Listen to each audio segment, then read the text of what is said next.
Carlos Farfán Aparicio.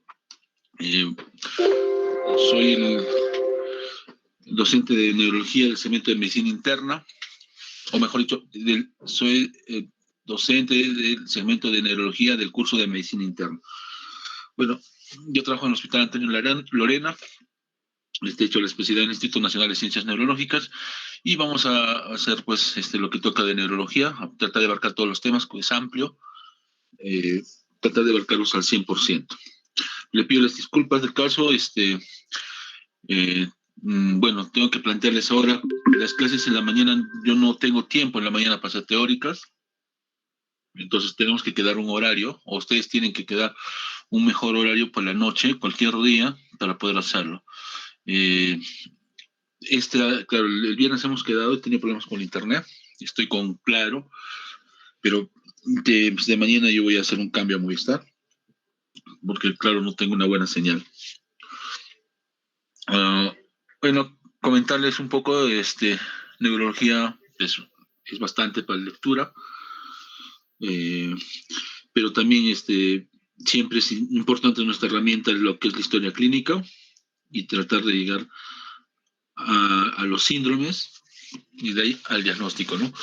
Entonces a veces, y teniendo en cuenta que la mayoría de las enfermedades neurológicas, el 80% son dolores de cabeza y el 20% son las demás patologías, y de los 20%, digamos, las patologías más difíciles,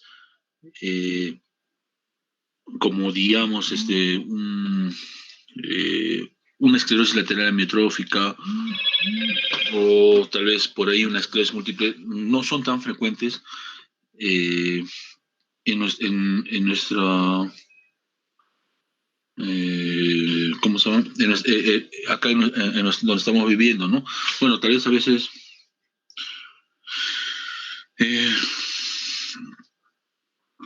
tal vez, bueno, podemos ser un infradiagnóstico, no diagnosticamos bien, ¿no? Y en Lima ya se diagnostican bien los pacientes, ¿no?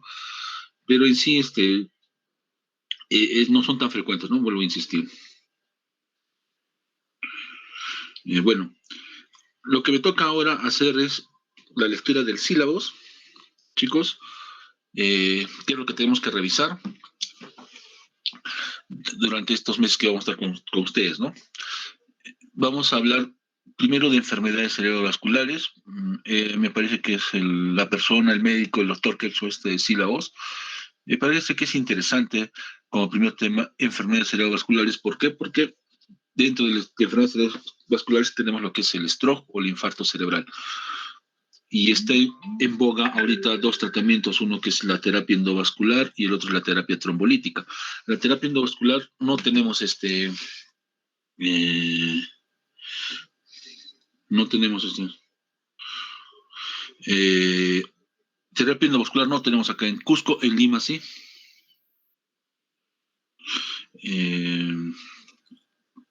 No tenemos acá en Cusco, en Lima sí lo están realizando, me parece, en algunas clínicas. En el Instituto de Ciencias Neurológicas lo han realizado, donde yo me he formado.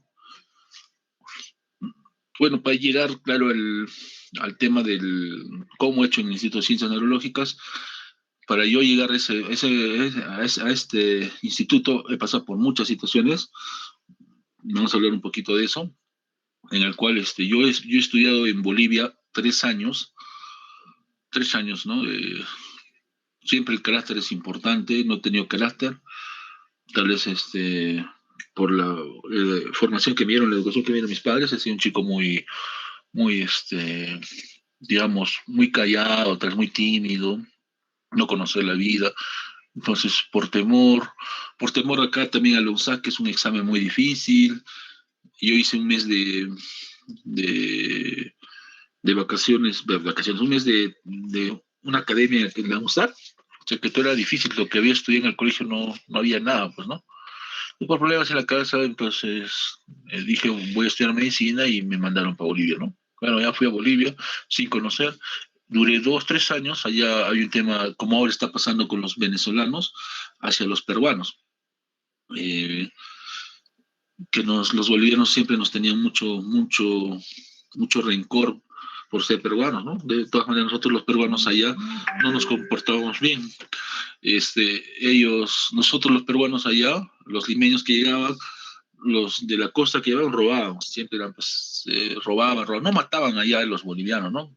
Es lo que está pasando acá con los venezolanos que sí matan a los peruanos. Los venezolanos son más, tal vez, sus delincuentes son más abusivos que nosotros allá en Bolivia, ¿no? Pero igual por ese comportamiento de robar nos odiaban los peruanos, ¿no? Pude aguantar 3 años, si me hubiera quedado allá tal vez me hubiera ido a la perdición, ya me estaba yendo a la perdición, no tenía apoyo, tenía mucho temor, y felizmente me hice mi cambio a la Católica de Arequipa. Conmigo vinieron varios peruanos, uno de ellos es un limeño que tenía, le decíamos el abuelo, es el que logró, junto con otro cusqueño, lograron el nombramiento de varios médicos, ¿no? Entonces, hay varios colegas que se han venido conmigo que ahora son especialistas, ¿no? Terminé en la Católica, una universidad privada, como la Andina, como ustedes, donde, bueno, eh, había una lucha con los de la UNSA de Arequipa, ¿no? En ese momento. Todavía hay, ¿no? La lucha se ve en lo que es en las plazas en ese momento cuando yo estaba, las plazas del residentado, más que con el tema del ENAM, que ahora ustedes con el ENAM pues se miden, ¿no? Con los de la UNSA. En ese momento no, el ENAM no era tan importante para nosotros, ¿no? Y para llegar al CERUS eran sorteos. Para ser internado, también era sorteo. En ese momento, en el de salud era sorteo, claro, con tu currículum. No me acuerdo, creo que era examen o no, para el internado, no me acuerdo bien. Bueno, la cosa que yo hice mi internado en el Hospital Lorena, di mi examen, eran 21 plazas, creo, de internos para Lorena, y 10 plazas eran pagadas. Yo di mi examen, así a la mala, como se dice, ¿no? Y quedé en el 9º lugar. Felizmente en el 9º lugar, porque el 10º lugar, que era uno del UNSAG, sacó el mismo puntaje que el 11º, y estaban en la disputa quién se va a quedar con el sueldo, ¿no?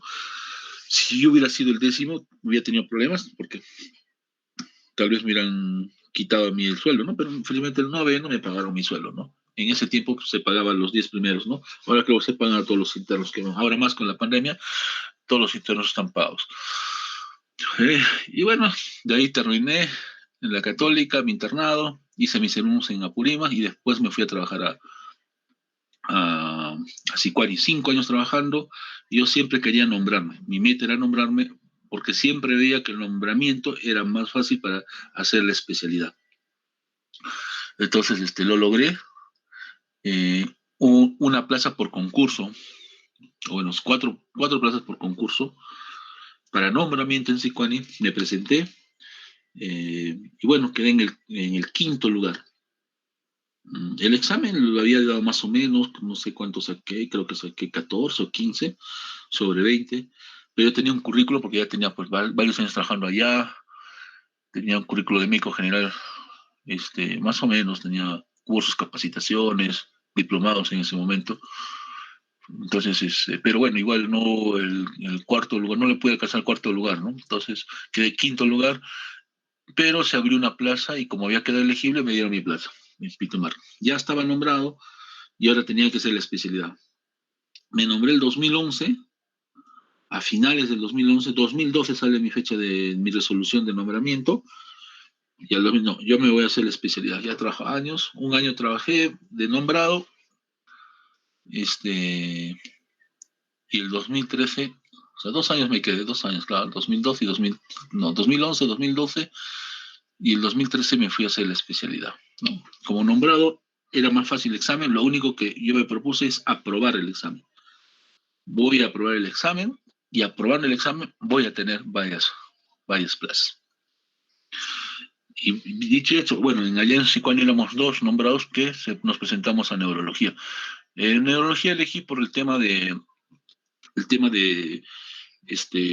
neurología. Para mí es la mejor carrera, o sea, una de las que tiene más nivel, o sea, más difícil, más dificultad que las demás, ¿no? Que pediatría, que medicina interna, eh, que dermato, que gastro, qué sé yo, ¿no? Yo, neurología lo más tranca. En lo que es clínicas, porque en quirúrgicas es neurocirugía, ¿no? Entonces, pero en neurocirugía yo hubiera intentado neurocirugía, pero tenía un problema con mi mano, tengo un temblor fisiológico desde niño y no puedo controlar, y cuando me pongo más nervioso me pongo a temblar más. Entonces, no, y no soy muy nervioso, ¿no? Imagínense que estoy operando un hematoma epidural y pueda producir un corte en el parénquima, en la corteza motora. Entonces dije, no, no, pues no voy a hacer neurocirugía, voy a ir a neurología. Entonces, porque, y mi meta también era, si fuera, si fuera médico, yo que antes mi test salió como pediatra. O sea, si voy a ser pediatra, si voy a caer bajo, voy a caer por debajo de los pediatras y por debajo de todos los que están arriba, ¿no? Entonces yo dije, si voy a ser neurólogo, si voy a caer, si no voy a saber nada, voy a caer encima de algunas especialidades, ¿no? Esa era mi idea de mí. Entonces voy a hacer la mejor. Mi meta es hacerla mejor. No importa si este, mi pasado, ¿no? Lo que estoy en la universidad, lo que estoy en la católica, si he sido un buen alumno, no he sido un buen alumno. Eso no importa. Nadie me había orientado a mí, como ahora yo los quiero hacer a ustedes, por eso que estoy haciendo esta charla, de cómo hacer la medicina, eh, eh, de cómo salir adelante como médicos, ¿no?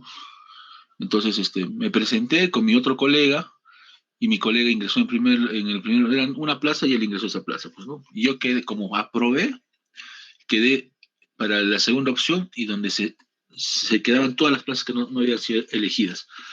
Entonces, dicho hecho, mi meta era aprobar y aprobé. Saqué 114 más o menos. De 200 puntos saqué 114. Más o menos un 11.4, ¿no? Mi colega que me había ganado había sacado 120, más o menos. 120 puntos, o sea, 12 la habrá sacado, con eso ingresó. Bueno, pero no es, acá en Perú no es la nota del examen, sino es la nota este, de dónde has hecho el serums, te pone un puntaje, el orden de méritos, ¿no? Y lo otro es, y creo que hasta ahora sigue siendo, hay un puntaje que dice, o sea, de todos de, en la universidad que das tu examen, digamos que son 100 chicos de medicina que dan para la San Marcos, entonces, si de todos esos 100 chicos, más del 50% aprueba el examen, o sea, más del 50% aprueba el examen, entonces la nota se mantiene tal como está. O sea, sobre mi 11.4 me hubieran aumentado en porcentajes, ¿no? Yo tenía 10 puntos de haber hecho mis serums lejanos, creo que eran ahí 4 5 puntos, 3 puntos, creo, no me acuerdo, ¿no? Y bueno, como 3 puntos, hubiera sacado 14 y tantos. No tenía puntaje de mérito académico, entonces ahí hubiera sido mi nota.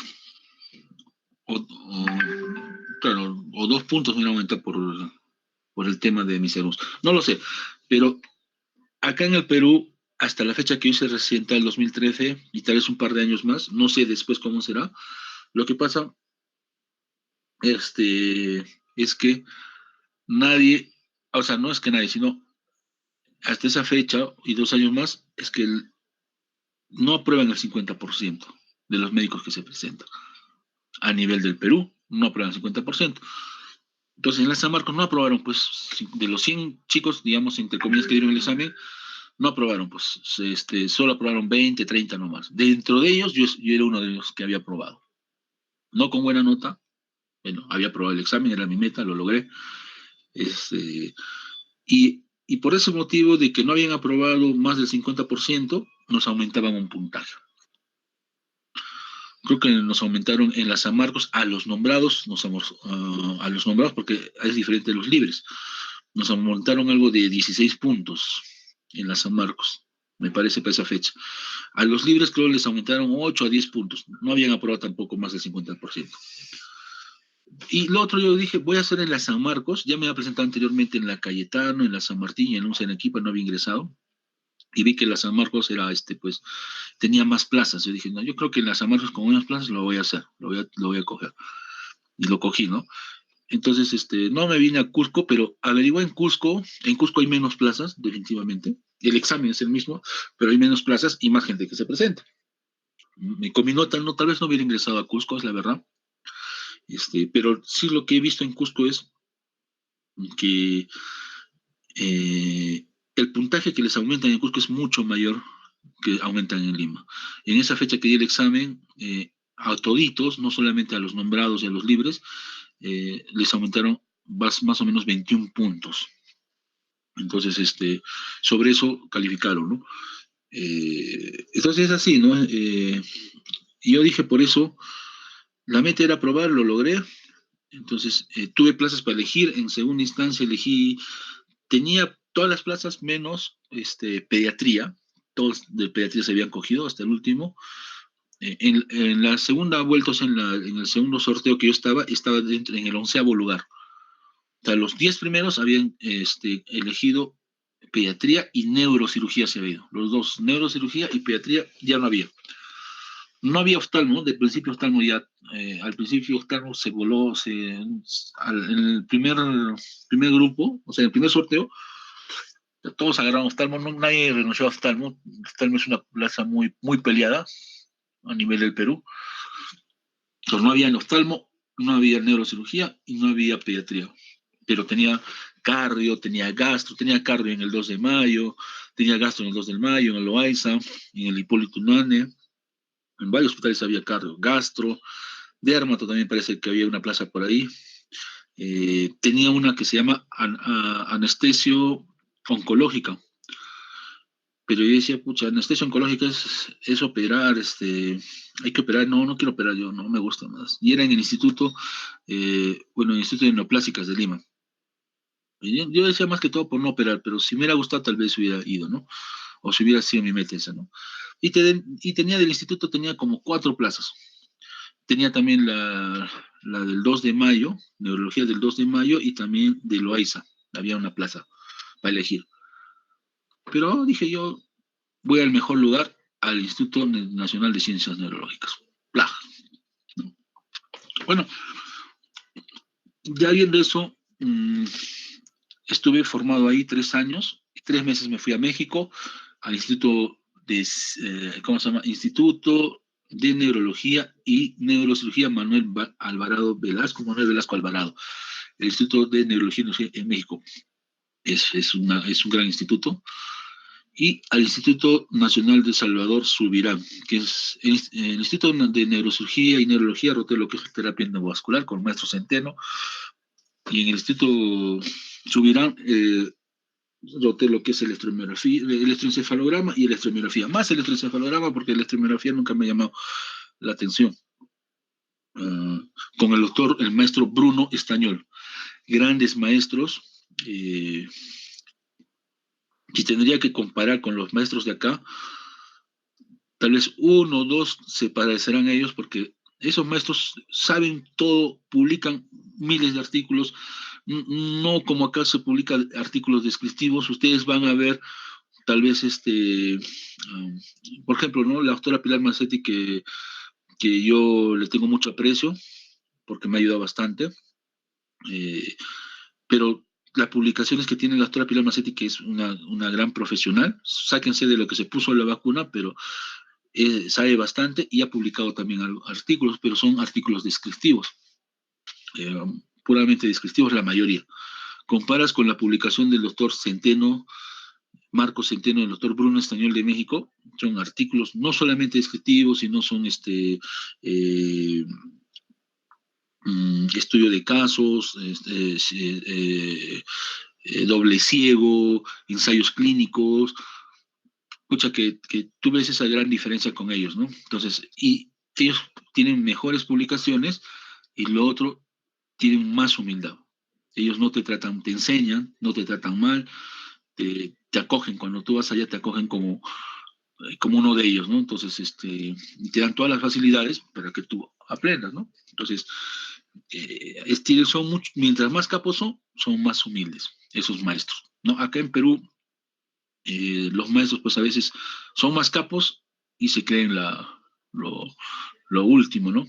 Esa es la gran diferencia. En Lima habré conocido un par de maestros que no son tan creídos, que son buenos, que tienen también buena reputación, que leen bastante, Pero me imagino por qué no han hecho las publicaciones, digamos, caso controles, doble ciego y toda esa nota, o ensayos clínicos, porque no hay presupuesto, ¿no? Ahí en México sí tienen presupuesto para hacer esos estudios, ese tipo de investigaciones, nosotros no. Entonces, para mencionarles acá en Perú, el doctor Luis Torres, que es maestro en Parkinson, del doctor Cosentino, y son buenas personas, no son tan creídos como otros que saben bastante y se creen, ¿no? La última chupada del mango. Y eso también ustedes, los que están acá en medicina interna, no, por más que sepan todo, traten de enseñar al que no sabe. Si sabes es porque lo has descubierto y es más fácil para ti aprenderlo y decirlo. Entonces, decirlo con las mejores palabras al que no sabe. Eso no te va a hacer menos y el que no sabe te va a ganar, ¿no? Porque tú sabes muy bien que sabes y si sabes, trata de enseñar. En la residencia yo estuve con uno de la UNSAG, un compañero de la UNSAG, estuve con un compañero del Trujillo, con dos de la San Marcos, con uno de Bolivia, que era mi colega de Sicuani, estuve con uno de Huacho, estuve con uno de Huaraz, de la Universidad de Huaraz, y bueno,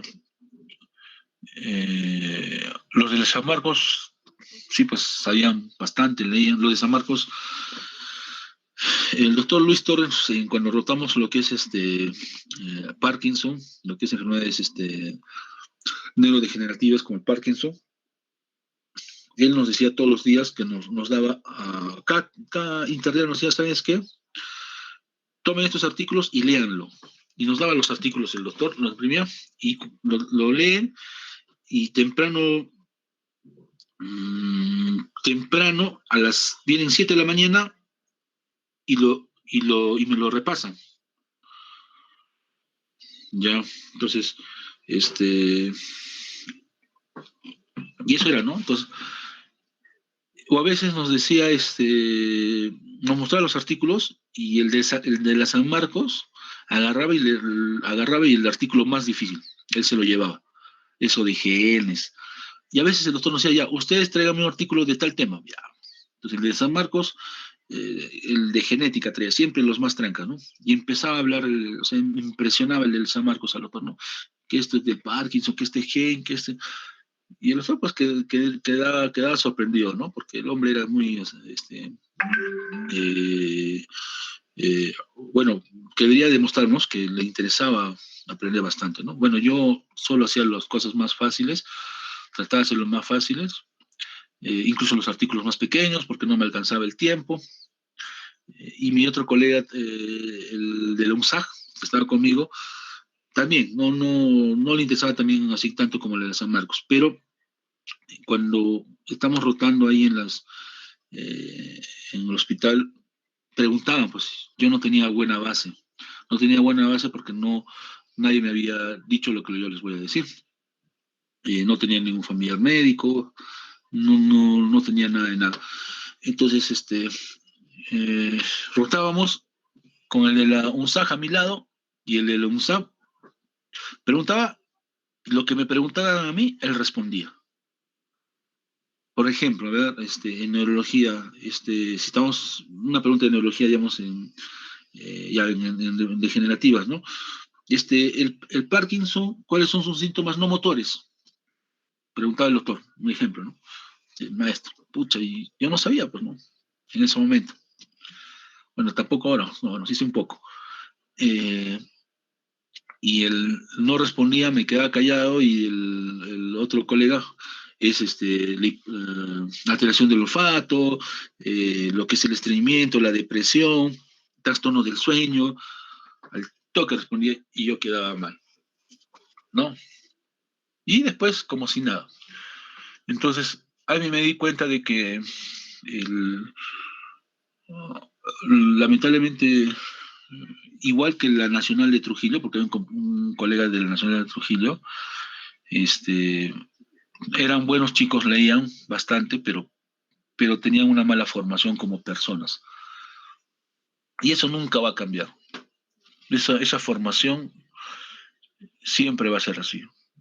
Y esos chicos siguen siendo lo mismo ahora que son residentes, saben bastantes, pero se creen la gran cosa. Por más que sepan bastante, no creo que alcancen el nivel que alcanzaban los maestros en extranjeros, porque no son humildes, no te enseñan, se creen la gran cosa, este, rajan de ti, que no sabes y todo eso, ¿no?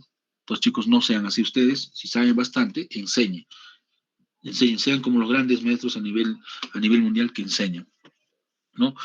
Eso tal vez tenemos que cambiar, ser mejor, la andina tiene que ser mejor a nivel, no solamente el Cusco, no solamente a nivel de lo que son los del UNSAC, que no se midan con los del UNSAC, mídanse con los de la San Marcos, mídanse con los de la UNAM de México, con los de Estados Unidos.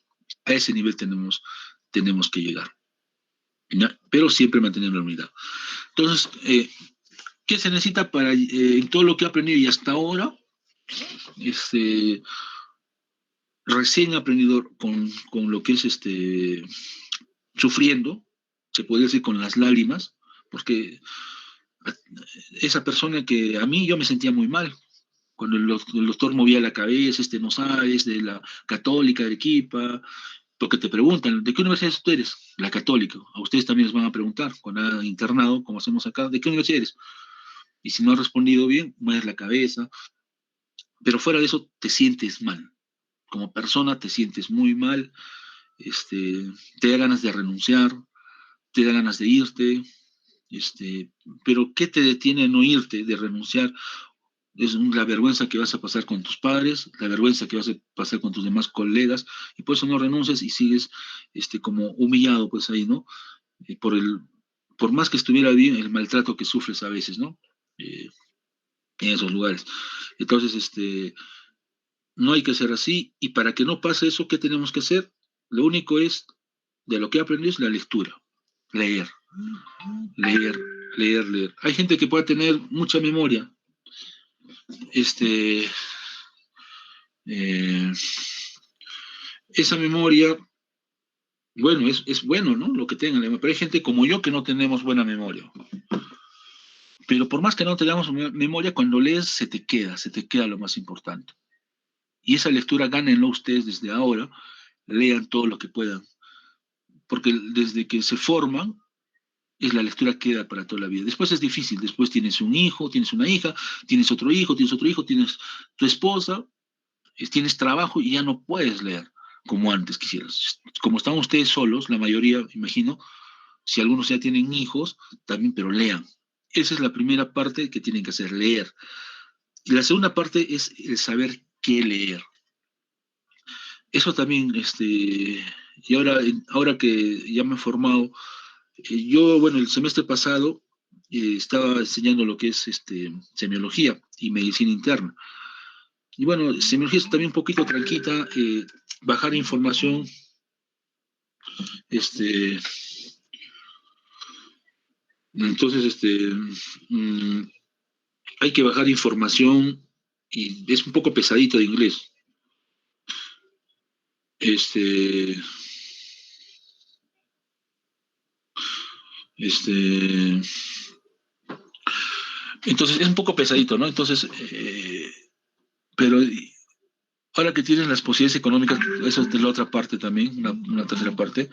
Bueno, me conseguí unos libros para semiología y ahora también para medicina, que cuestan caros, que como reciente nunca lo hubiera podido hacer, hubiera hecho. Y bueno, este, ya tengo, ¿no? Pero el problema es que conseguí los libros para enseñar a semiología, que es algo bonito que me interesa, los signos, así. Los signos, ya estaba haciendo, ya preparando mis clases, así, pero el problema es que ahora me entero que solamente, bueno, ya no estoy haciendo medicina interna, mejor, perdón, he hecho semiología y solo me han dado medicina interna, ¿no? Por un tema de que muchas horas tenía, bueno, en parte tienen razón, ¿no? Pues a veces el trabajo no te deja también cumplir los deberes al 100%, como ahora, ¿no? El martes en la mañana para mí es casi imposible, porque tengo trabajo, voy a las clínicas,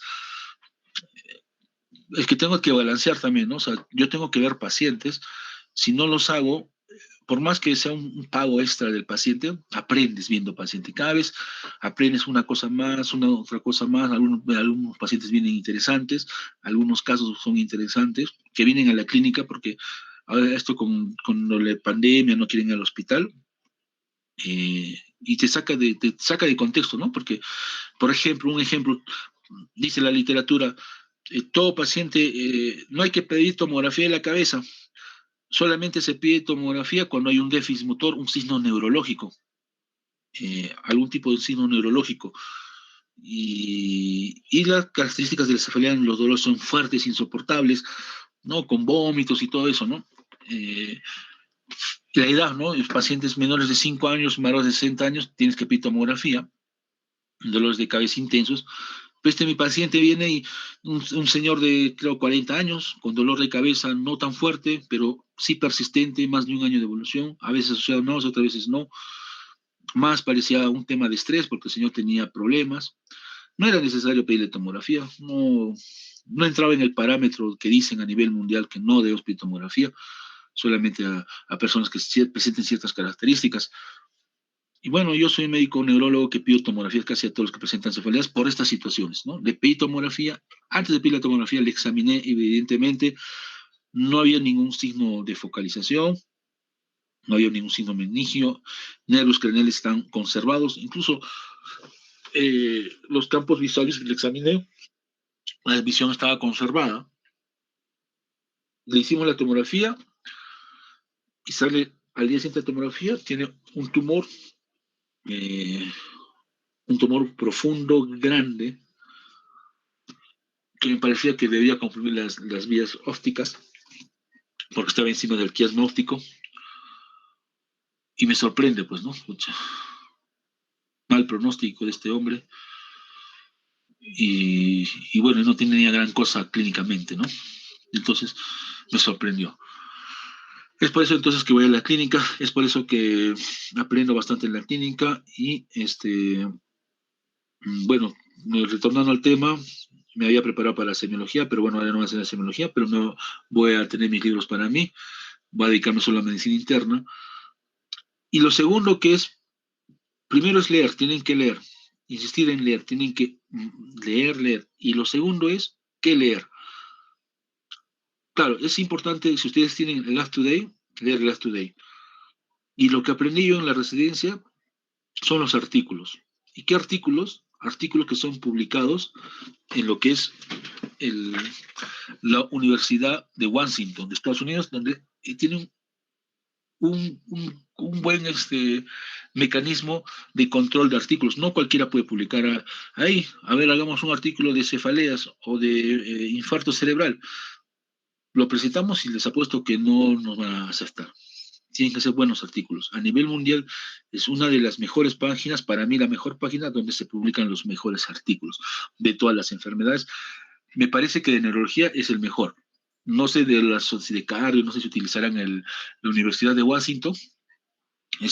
Para mí es el mejor lugar donde hay buenos artículos. Publican de Estados Unidos, de Australia, de Japón, de China, de todos sitios. De Perú hay algunos artículos, pero son muy pocos, ¿no? Hasta ahorita yo no he publicado algún artículo, mis colegas han publicado algunos artículos descriptivos, eh, pero que no están evidentemente en la página de Washington, están en unas revistas acá sudamericanas o mexicanas, lo máximo que habrán llegado, ¿no? De mis propios colegas compañeros de residencia hablando, ¿no? Y del instituto creo que sí hay algunos artículos que están publicados en esa universidad, ¿no? Entonces, ¿qué es el saber qué leer? La lectura es saber qué leer. Y el qué leer tiene que ser en inglés, lamentablemente tiene que ser en inglés. Eso es lo que tienen que aprender, lectura de inglés. Bajar esas páginas de la Universidad de Washington. Fácil es entrar al PubMed, bajar artículos y de ahí es lo mejor, es actualizado, tiene algunas cositas que te dan. Las guías también están publicadas en esa página. La última guía de stroke, aunque está abierto al público, pero también está publicado en esa página. Entonces, es eso, el qué leer. El qué leer, leer y saber qué leer, ¿no? Y bueno, cuando como neurología es tranca, podemos empezar a leer lo básico, aunque sea para entrar al campo de poquito, así suavecito, entramos a leer lo básico, digamos, en el Google, buscamos algo de Wikipedia, leemos un poquito y de ahí saltamos a esos artículos de la Universidad de Washington. Y de esa forma se aprende, pues. De esa forma tienes más conocimiento que las demás personas este, y te actualizas, ¿no? Entonces, es lo que hacen la mayoría de los colegas de Lima que leen de esos artículos, ¿no? Ellos están afiliados a esas páginas, ¿no? Lo leen. En mi caso, es fácil, si ustedes lo aprenden, bajar a través del CIJAF, del IGEN, esos artículos, ¿no? Yo tengo esa facilidad, lo que he aprendido solito en Lima, nadie me ha enseñado a mí, yo aprendí así mirando, así escondidas, a bajar esos artículos, incluso libros que son en inglés, y de eso ahora leo, ¿no?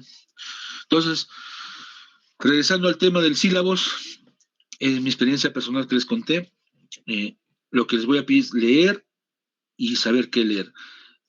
Con ustedes, si leen el up-to-date son médicos que hablan de las enfermedades, también es bueno, porque es actualizado, también vale el up-to-date, pues, ¿ya? Entonces, tienen que leer y saber qué leer. ¿Ya? Entonces, regresamos a lo que vamos a avanzar en cemento neurología.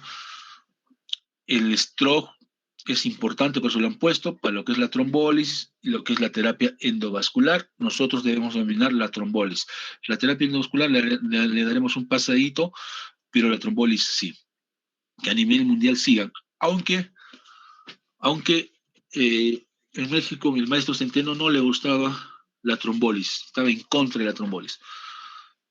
¿Por qué? Porque él realizaba de frente la trombectomía. Antes de que aprueben la trombectomía a nivel mundial en 2015, el doctor Centeno ya desde 15 años atrás, más o menos del 98, ya hacía trombectomía mecánica y le iba bien en los infartos. Entonces, él había publicado, obviamente, pero a nivel mundial los demás maestros no le hacían caso en cuanto a lo que es el stroke, no le hacían caso, no le daban cabida lo que es la trombectomía. Pero lo hacía en México, publicaba sus artículos en México. Entonces, nosotros no tenemos, a pesar de que los tómicos estén en contra, pero a nivel mundial la trombólisis ha dado buenos resultados cuando le aplicas a los pacientes dentro de lo que se establece, ¿no? Dentro de los 4.5 horas, mucho más antes, mucho mejor, ¿no? Y así hemos tenido un paciente con el doctor Cosi lo ha trombolizado, vino con su hemiparesia, la tomografía al toque lo hizo, a las 2 horas lo trombolizó, o a la hora y media, de lo que en ese momento, de lo que no movía la mano y la pierna, en segundos empezó a recuperar la movilidad del hemicuerpo. Entonces la trombólisis, entonces es buena y debemos de dominar, es por eso que la primera clase que tenemos que hablar, bueno, esta va a ser nuestra introducción de clase. Hoy día vamos a tocar la introducción, la exposición de lo que es el sílabos, y la siguiente clase entramos a enfermedades cerebrovasculares. Dentro de este sílabos no está la enfermedad que debemos conocer, que es la del COVID-19. Yo le estoy agregando como primera clase COVID-19 y la vamos a hacer ahora. ¿Por qué? Porque tenemos que estar al tanto del COVID-19 porque también está relacionado con neurología. Después de terminar enfermedades cerebrovasculares, sobre todo nos vamos a enfocar en lo que es el infarto cerebral, pero también hay la hemorragia intraparenquimatosa, las malformaciones vasculares, la hemorragia no idea. Luego vamos a hacer trastornos del movimiento, enfermedades neurodegenerativas, enfermedades infecciosas. Vamos a hacer un caso clínico de lo que es enfermedades vasculares. Eso vamos a coordinar con la delegada o con el delegado del curso. Bueno, no entendí bien porque creo que hay un delegado más netamente de neurología. Eso lo vamos a ver después, pero tenemos para coordinar esta exposición de caso clínico, o hacer un caso clínico, o presentar una monografía de lo que más les ha gustado y esto de la enfermedad cerebrovascular. Y eso es para agosto, ¿no?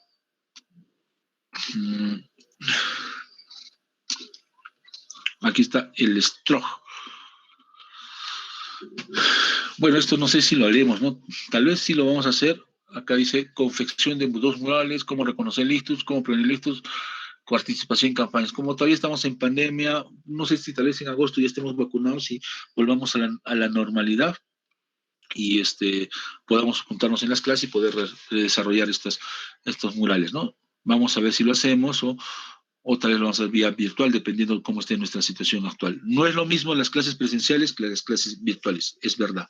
Es muy difícil hacer una clase virtual. Para mí más difícil prepararlo, para ustedes también más difícil entenderlo, tal vez, que una clase presencial. Y después vamos a pasar a lo que son las cefaleas, trastornos del sueño, demencias, enfermedades desmielinizantes, eh, este, trastornos del sueño, epilepsia, demencia. Les estoy hablando de los temas que vamos a tocar.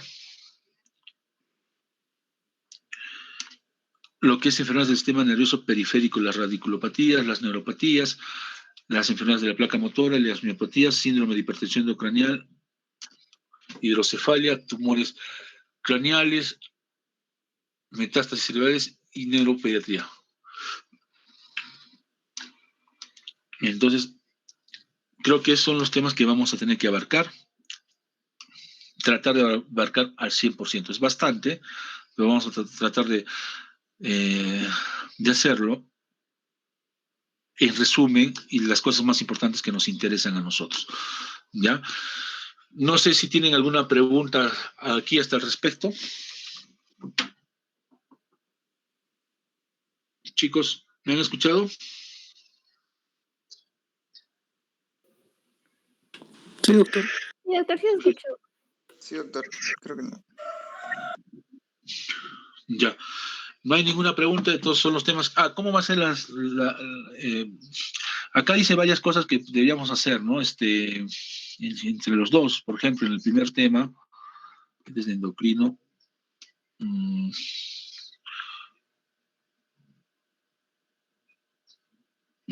Hay cosas acá para hablar, ¿no? O sea, que ustedes lean, que ustedes hagan un caso clínico, que ustedes van a exponer también. Yo les voy a dar, de acá a 2 semanas estoy preparando qué es lo que van a exponer.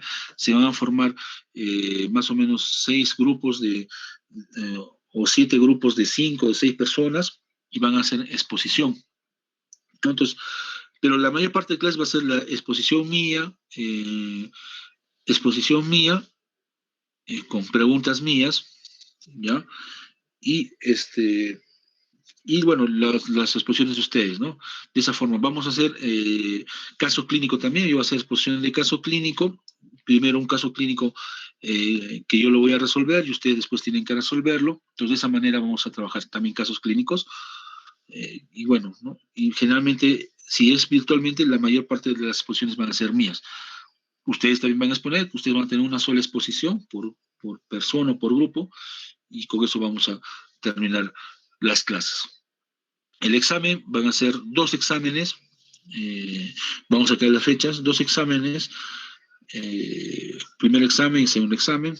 La nota va a ser de los exámenes, de lo que expongan, y viendo después de esos casos clínicos también le vamos a agregar un puntaje que vamos a tocar al final, ¿no? Los casos clínicos que ustedes van a presentar. Ya, ¿qué más? Y lo que es la referencia bibliográfica. La referencia bibliográfica nos piden que sea de Harrison. Bueno, en este caso voy a hacer, el examen va a ser de las exposiciones que yo voy a dar. Les voy a dar la referencia, los artículos que yo he tocado, y eso lo pueden revisar. Vamos a hacer artículos 2016 a 2021.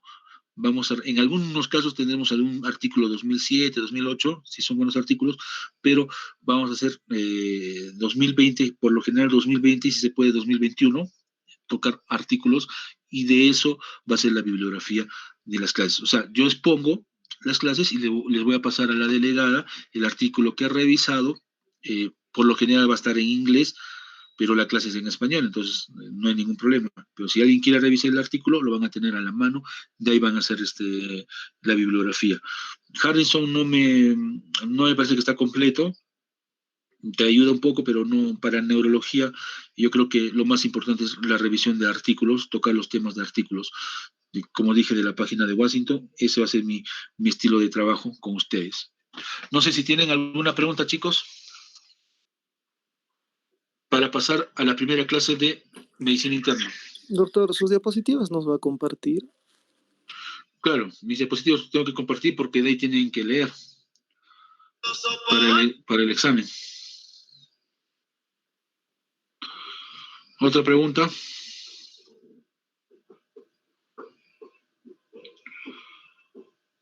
Creo que no hay más, doctor.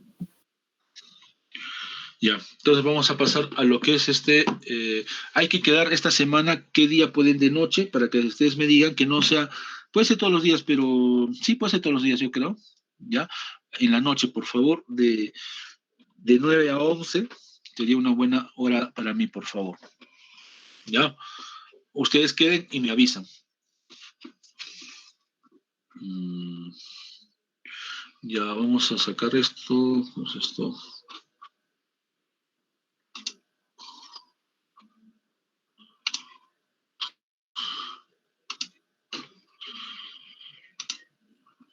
¿Alguien sabe del COVID, chicos? ¿Algún chico que sepa de qué es el COVID?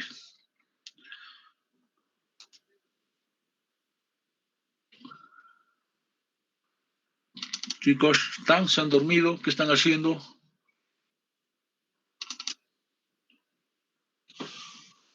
Chicos, ¿alguien sabe del COVID?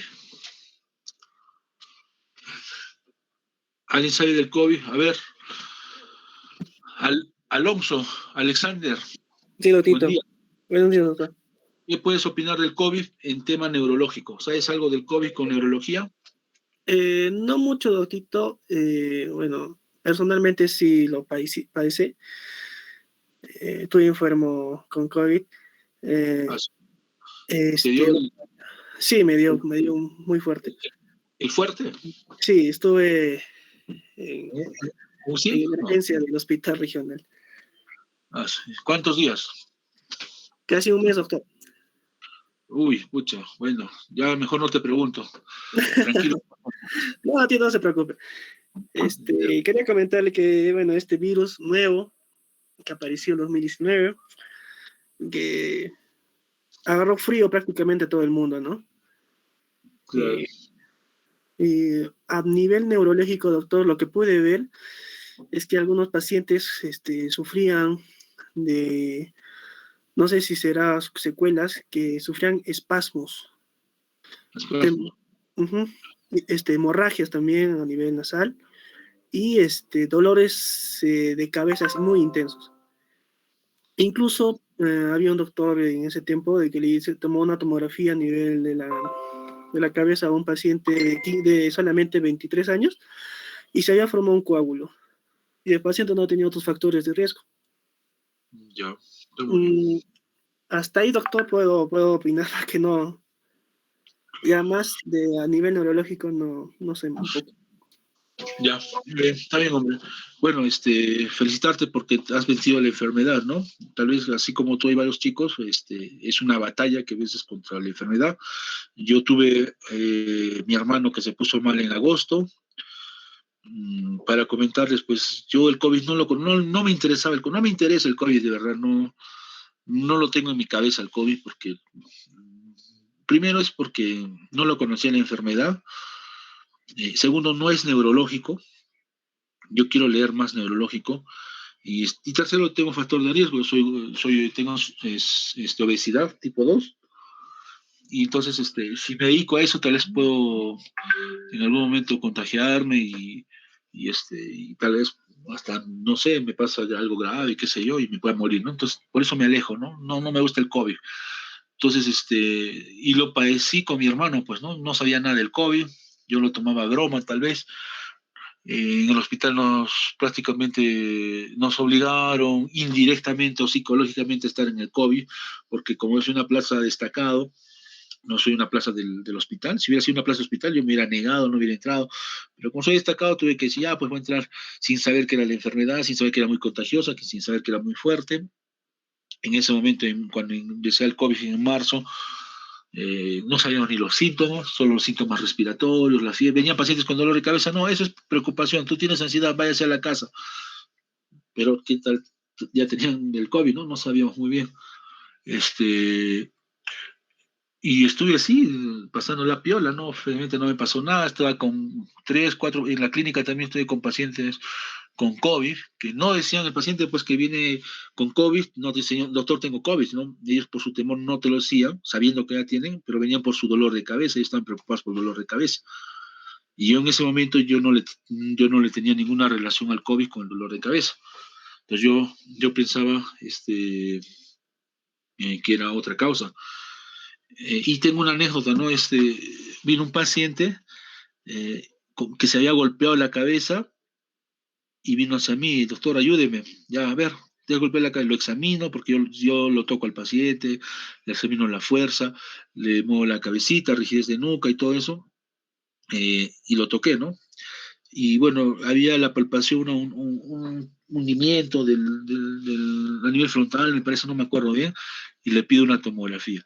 Le pido la tomografía y sale pues hay un hundimiento con desplazamiento, tiene que ser operado. Y los pacientes, doctor, envíe a un buen doctor, por favor, y le doy el número de un doctor. Y el paciente me dice, doctor, llámemelo usted, por favor, se lo suplico. No sé si le llamé al doctor y le dije que tenía ese paciente, pues, ¿no? Que me lo pueda ver. Y el doctor accedió muy amablemente y lo aceptó, pues, ¿no? Se fue. Eso fue en la mañana. Y cosa que en la tarde, más o menos a las 5, muy desesperadamente, el doctor me llama, me dice, Giancarlo, sí, doctor, ¿por qué me has mandado ese paciente? Bueno, porque doctor, yo pensé que me había equivocado en mandarle, no pensé que no necesitaba operación, por eso me preguntaba eso. Yo, doctor, mire, se ha caído hace 2, 3 días, y tiene un hundimiento a nivel frontal, por eso le mandé. ¿No te ha dicho nada el paciente? No, doctor, no me dijo nada. Ese paciente tiene COVID y él sabía que tiene COVID. Ese paciente estaba hospitalizado ya en el hospital Lorena y le determinaron COVID y se escapó. Y ahora ha venido a ti, y ahora ha venido a mí, yo le he gritado que me vas a matar, te voy a denunciar a la policía. Y el paciente, pum, se escapó también, ¿no? Y el doctor, estoy yendo ahorita a denunciar a la policía. Ese paciente nos va a malograr nuestra vida. ¿Qué tal nos va a dar el COVID?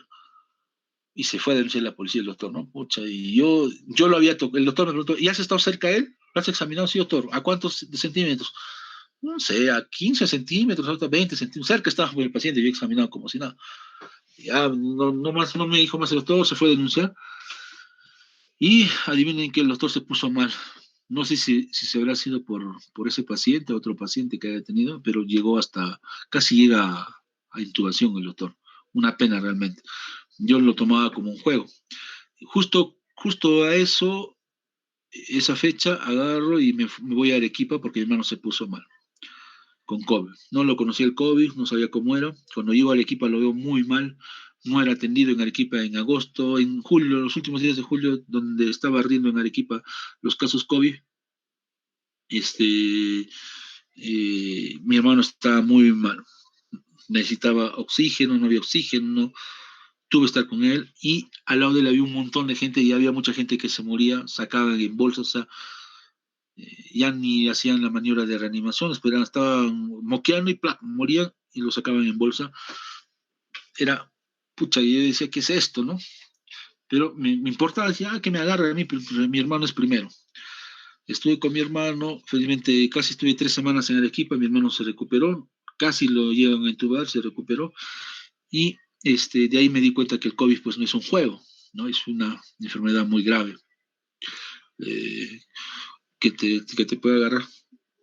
Ya tuve más cuidado, pero igual seguí trabajando. A mí me dio los síntomas de COVID, pero mis pruebas salieron negativas. Me tumbó un par de días el COVID, pero felizmente me tomé, bueno, en ese momento mi mamá y yo, bueno, más que mi mamá me dijo, toma tu citromicina, tomé creo 3 semanas de citromicina, cestrazona 2 semanas en la nalga. Pucha, la cestrazona, imagínense, la cestrazona es bien dolorosa, o sea, ponerte en la nalga sin anestesia. Yo no me ponía con lidocaína, esas cosas. Mi mamá me ponía, que es enfermera, a la mala, ya, pues ya para mí era un pinchacito nomás, una nalga un día, en otro, el otro día, ya, pues, ¿qué vamos a hacer? Y me paré. no me chocó, solamente 2 días me tomó el COVID y después estuve normal. Hice mis baños de sol también, mi quión todos los días. Cuando iba al hospital, eh, pucha, en el hospital, para entrar al hospital era un tema, pues tenía que esperar afuera para llevar la comida a mi hermano, porque mi hermano está en el hospital regional de Arequipa. Y después de dejar la comida, que era casi, llegaba a las 8, 8:30, y a las 11 entregaba la comida, a 11 de la mañana, y me iba a mi camioneta, y ahí me sentaba adelante, como no había dormido bien, preocupado de mi hermano, y como no tengo lunas polarizadas, pues el sol me caía a mi tórax. Ahí estaba 1 hora con sol, así sol a mi tórax. O sea, y sudaba todo lo que tenía que sudar, pero creo que eso me ha ayudado bastante también para que no me agarre fuerte el COVID, mis baños de sol, ¿no? Y bueno, ahora que vine acá, me programaron para exposición de COVID, por el tema de COVID, que yo no le tenía mucha importancia, no le quería tomar mucha importancia, y bueno, lo hice, ¿no? Y aprendí bastante y me ha gustado, ¿no? Me ha gustado. Entonces ahora veo que, como tú dijiste, como el compañero dijo, las secuelas del COVID, ¿quién lo va a ver? Los neurólogos, ¿no? Entonces hay que dominar también este tema de las secuelas neurológicas que está dejando el COVID, ¿no? Por eso que ya tengo esta experiencia del COVID, ya más o menos tengo una idea de lo que son las manifestaciones neurológicas del COVID y qué hay que hacer, ¿no? Hemos tenido un paciente con stroke, con COVID, y les voy a comentar cómo nos ha ido. Ah, bueno, manejo del paciente neurológico del COVID.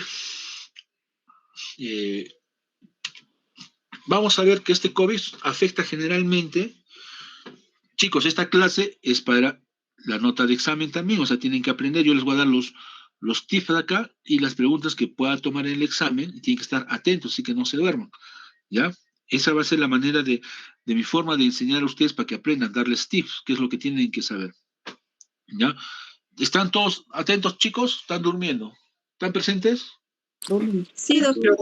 Doctor, Sí, doctor. Presente. Ya, bacán. Ya. Entonces, el COVID, sabemos que afecta al pulmón, ya está. Pero también ahora sabe que también afecta al sistema nervioso central.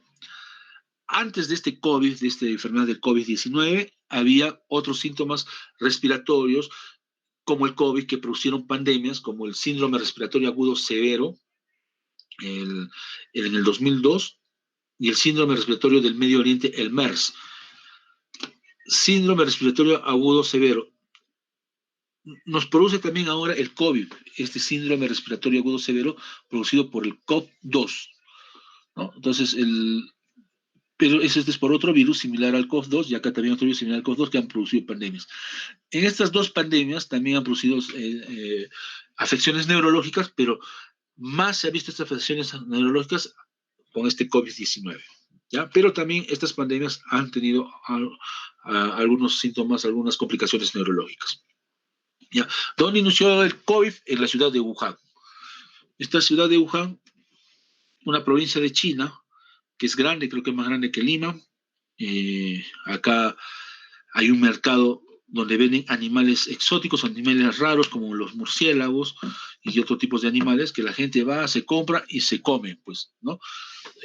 Si tú ves, lees que comen crudo, comen frito, comen en parrilla, no lo sabemos. A ciencia cierta tendríamos que estar ahí, si el chino lo come crudamente, ¿no? Pero algunos reportes dicen que sí, ¿no? Comen las comidas crudas, ahí esos animales exóticos. Es ahí donde ha empezado esta enfermedad, ¿no? Lo relacionan con la comida del murciélago, ahorita lo vamos a ver por qué. Pero también, ahorita vamos a hablar de otras teorías que cómo se ha generado este COVID. Una es la comida del murciélago, y lo otro es, hay un laboratorio acá, bueno, un centro de investigación, donde este centro de investigación hacen estudios de tratamientos de ciertas enfermedades, y parece que también de ahí ha podido escaparse un virus, se ha saltado al humano, que este SARS-CoV-2 salió de este laboratorio y se saltó al humano, y nos produjo esta pandemia, ¿no? Es una de las teorías. Y la otra teoría también es una teoría que los estadounidenses producieron este virus. ¿Por qué? Porque había un tema ahí con China, con tema comercial. que China estaba saliendo adelante con este tema del tema tecnológico, estaba encima por Estados Unidos, entonces Estados Unidos para parar esto, eh, llevó este virus creado por Estados Unidos a esta ciudad de Wuhan y lo esparció, ¿no? Pero parece que, pues, si hubiera creado Estados Unidos, le salió en contra, ¿no? Porque Estados Unidos es el mayor lugar donde hay más muertes, más contagiados, ¿no? Bueno, pero son teorías que se plantean. Hasta ahora no se sabe a ciencia cierta de dónde salió, cómo saltó este virus a nuestro cuerpo humano, ¿no? Dice, en China reportaron en diciembre de 2019 varias neumonías de causa desconocida, ¿no? Y estas neumonías de causa desconocidas fue por el SARS-CoV-2, el virus SARS-CoV-2 que producía la enfermedad COVID-19, ¿ya? Es como el SIDA y el VIH. El VIH te produce el SIDA, ¿ya? El VIH no es el SIDA, el VIH es el virus y el SIDA es la enfermedad. Igual, el SARS-CoV-2 es el virus que por enfermedad produce el COVID-19. Eso no se lo olviden, ¿ya? Eh, Tiene alta transmisibilidad, se ha ido por todo el mundo y recién la OMS en el 11 de marzo del 2020 declara pandemia a nivel mundial cuando ya había 4.000 millones de infectados, casi un cuarto de millón de muertos y 1 millón y más de casos recuperados. Cuando mucha gente está infectada, recién se declara en pandemia. Creo que si esto se hubiera declarado más antes, si hubiera cerrado más antes las fronteras, tal vez hubiera sido menos el contagio, ¿no?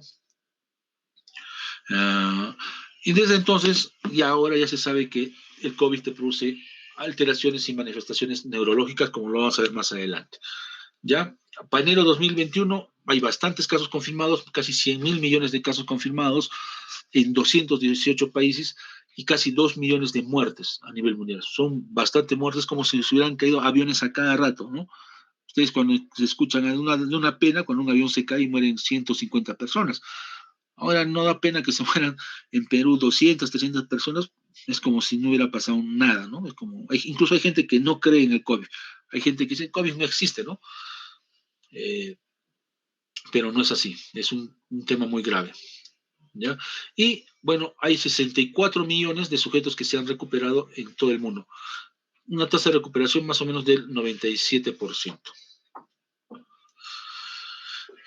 Ahora se sabe que de todos los pacientes COVID, por lo menos el 90% presenta algún síntoma neurológico, 90%. O sea, de 10 pacientes con COVID, 9 tienen o algún dolor de cabeza, o han tenido anosmia, hiposmia, o mareos, o mialgias, algún síntoma neurológico, ¿ya?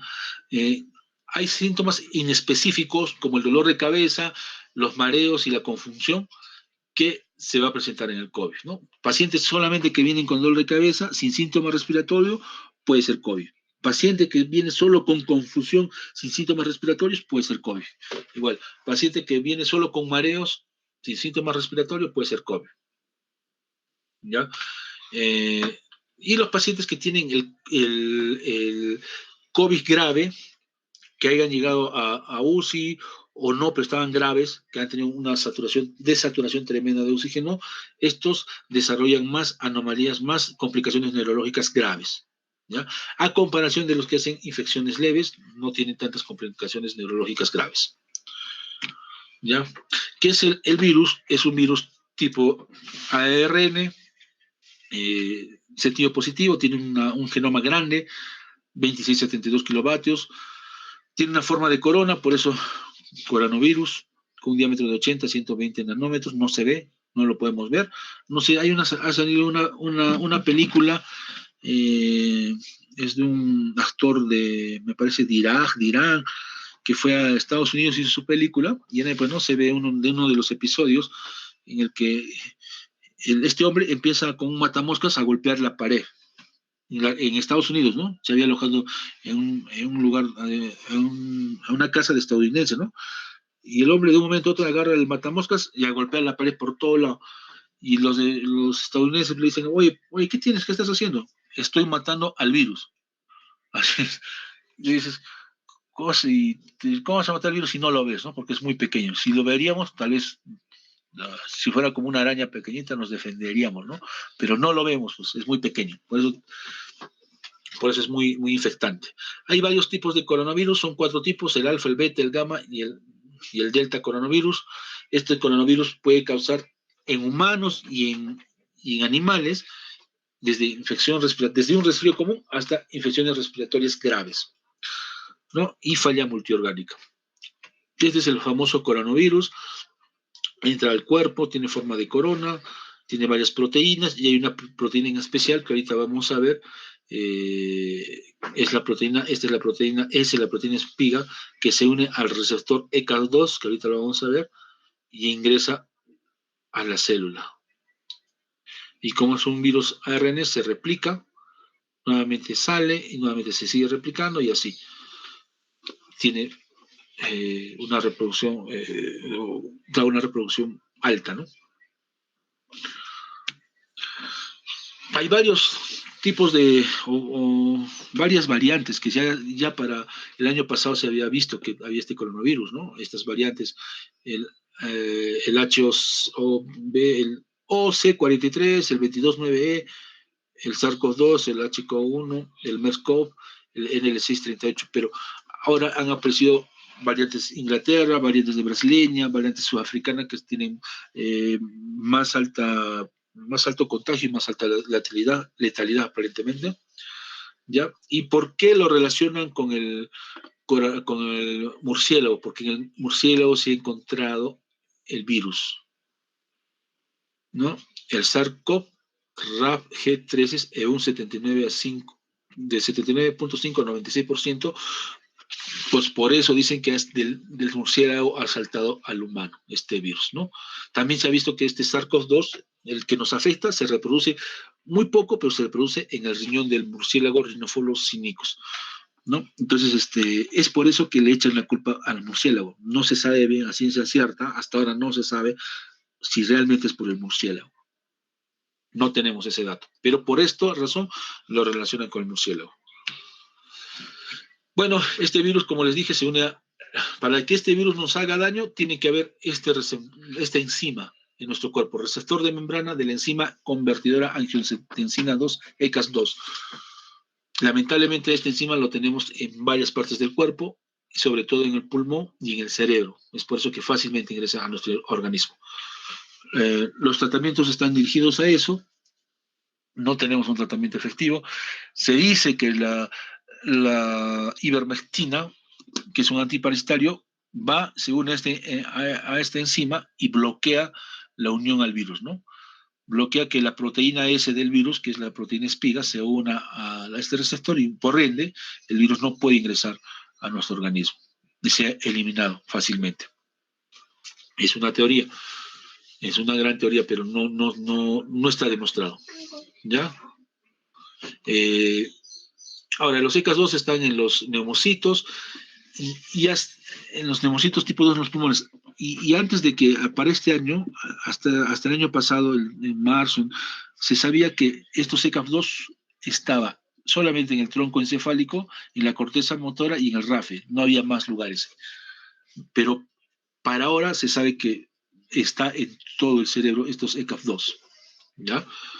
Y también el virus te produce la famosa tormenta de citoquinas, que son la producción aumentada de citoquinas proinflamatorias como la interleuquina 1, el interferón gamma, la proteína atrayente de monocitos, y esto activaría la respuesta inflamatoria de Helper 1. ¿Ya? Entonces, la famosa tormenta de citoquinas nos produce este virus. Al unirse al ECAF2, al ingresar al neumocito, además nos produce el aumento de estas células, de estas citoquinas proinflamatorias, ¿no? Este es el SARS-CoV-2, tiene varias proteínas, pero la proteína S es la que nos ayuda a este virus a unirse, o se une con el receptor de membrana ECAS2 y de ahí entra al organismo. Acá es como se ve que las citocinas proinflamatorias están mucho más que las antiinflamatorias, ¿no? La tormenta de citoquinas. Bueno, dentro del virus tenemos que tener las manifestaciones generales. Dentro de las manifestaciones generales se está considerando lo que es la cefalea, pero los síntomas más importantes son la fiebre, la tos, la disnea, la mialgia, la fatiga, el esputo, la cefalea, hemostasis, diarrea, y acá faltaría lo que es la hiposmia, anosmia. Son manifestaciones clínicas generales. Pero nosotros tenemos que saber que va a haber también manifestaciones neurológicas. Las manifestaciones neurológicas se va a deber porque el virus llega al sistema nervioso central. Recuerden que en semiología el sistema nervioso se divide en sistema nervioso central y sistema nervioso periférico. Entonces el virus ataca tanto al sistema nervioso periférico y al sistema nervioso central. ¿Y cómo va a llegar este virus allí, ¿no? Eso es lo que tenemos que ver. Ahorita lo vamos a ver, algunos dicen por la vía olfatoria, otros dicen por la vía hematógena, ahorita lo vamos a ver, ¿no? En sí, son teorías nomás, ¿no? Se apuntan a que el virus ingresa a través del nervio olfatorio o a través de la vía hematógena, son teorías.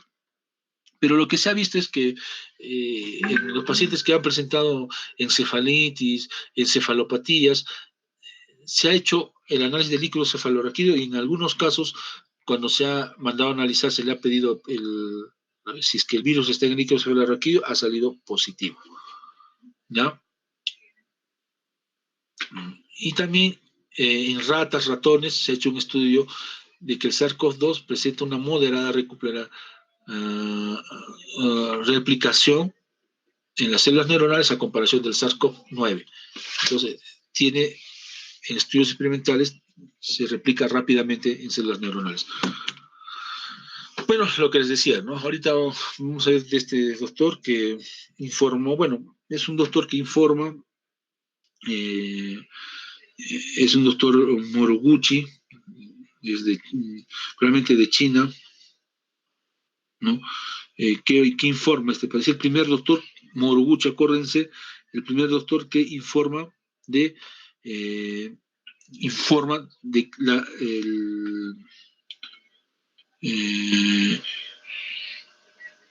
informa de lo que es a través del líquido cefalorraquídeo el virus, ¿no? Lo demuestra. Es el primer doctor que hace eso.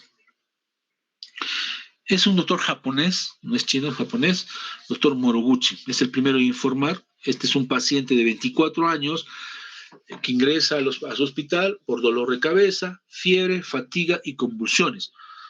Dolor de cabeza, fiebre, fatiga y convulsiones. Por eso ingresa el paciente. ¿Ya?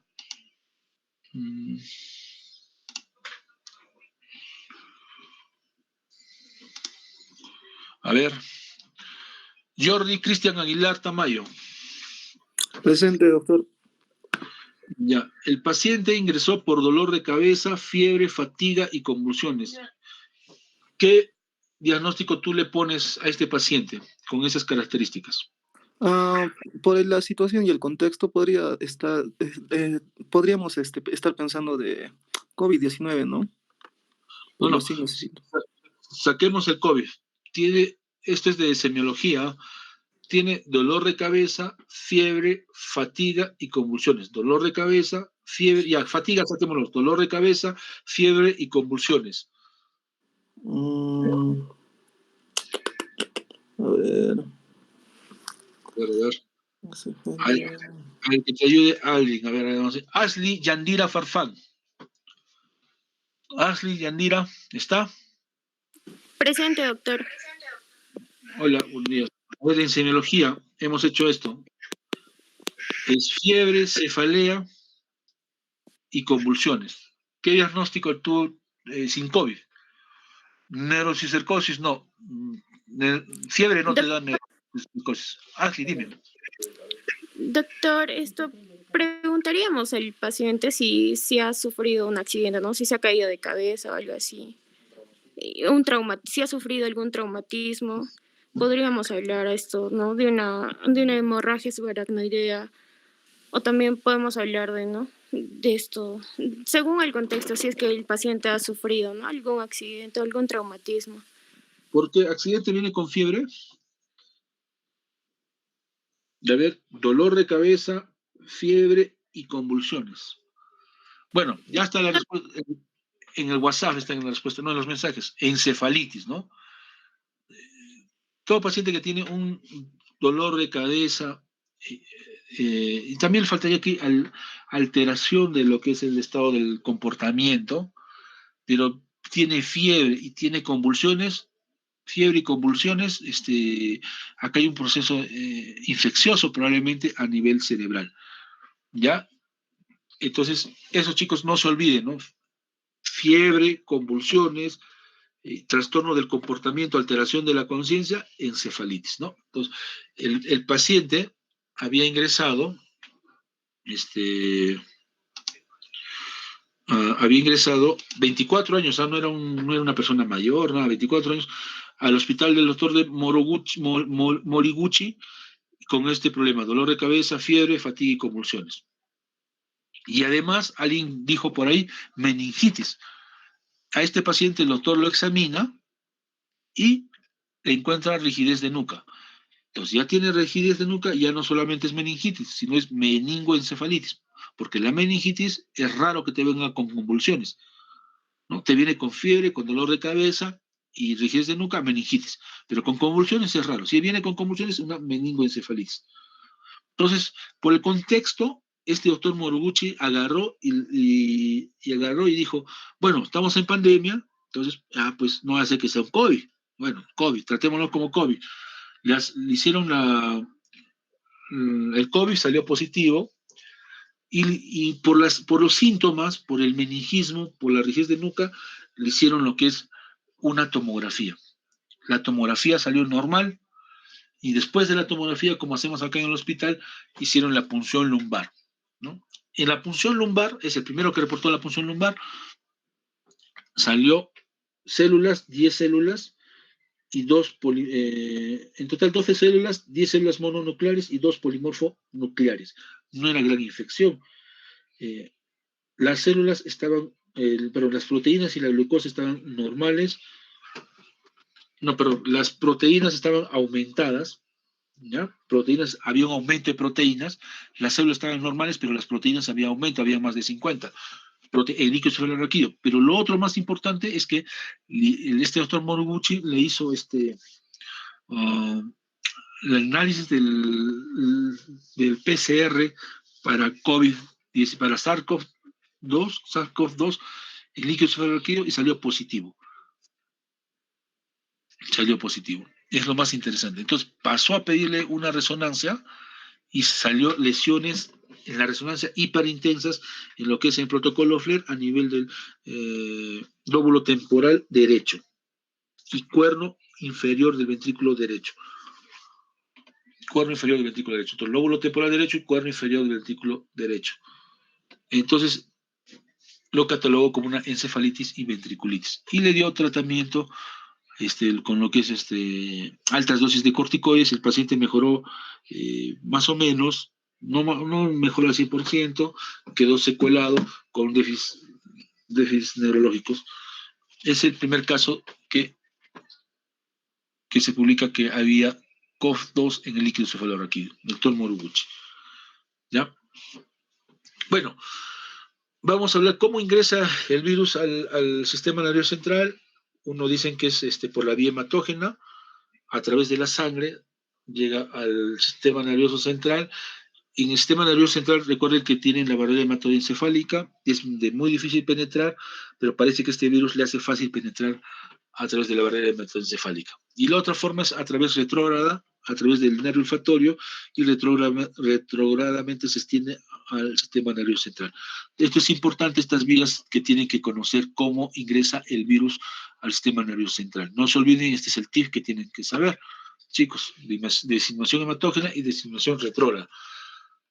Antes de la pandemia se sabía que los ECAF2 solamente estaban en la corteza motora, en el RAFE que queda por el tronco encefálico y en el tronco encefálico. Para ahora se ha visto que casi en todo el cerebro, corteza y subcorteza, tenemos receptores ECAF2. Entonces el virus fácilmente entra y penetra a nuestro sistema nervioso central. ¿Ya? Bueno, si es la vía hematógena, ¿qué va a pasar? Después de infectar las vías respiratorias, el SARS-CoV-2 atraviesa la barrera epitelial, va al torrente sanguíneo y infecta las células endoteliales de la barrera hematoencefálica y por ahí ingresa y sobre todo a través del plexo coroideo. Algunos dicen que el ingreso a través de la barrera hematoencefálica es a través del plexo coroideo. Eso también hay que tenerlo en cuenta. Bueno, estas proteínas secas ECAS2, como ya les dije, están en todas las neuronas y células gliales del cerebro y por eso que el virus se aprovecha, ¿no? Después de unirse al ECAS2, hay una proteína que es la proteasa transmembrana serina 2, conduce a la escisión proteolítica y al cebado de la proteína espiga que permite que el virus entre en las células del hueso. O sea, después de que la proteína S o espiga del virus se une al receptor ECAS2, la que le abre la puerta en sí sería esta proteína, proteasa transmembrana serina 2, para que el virus ingrese fácilmente a las células nerviosas. ¿Ya? Y lo otro es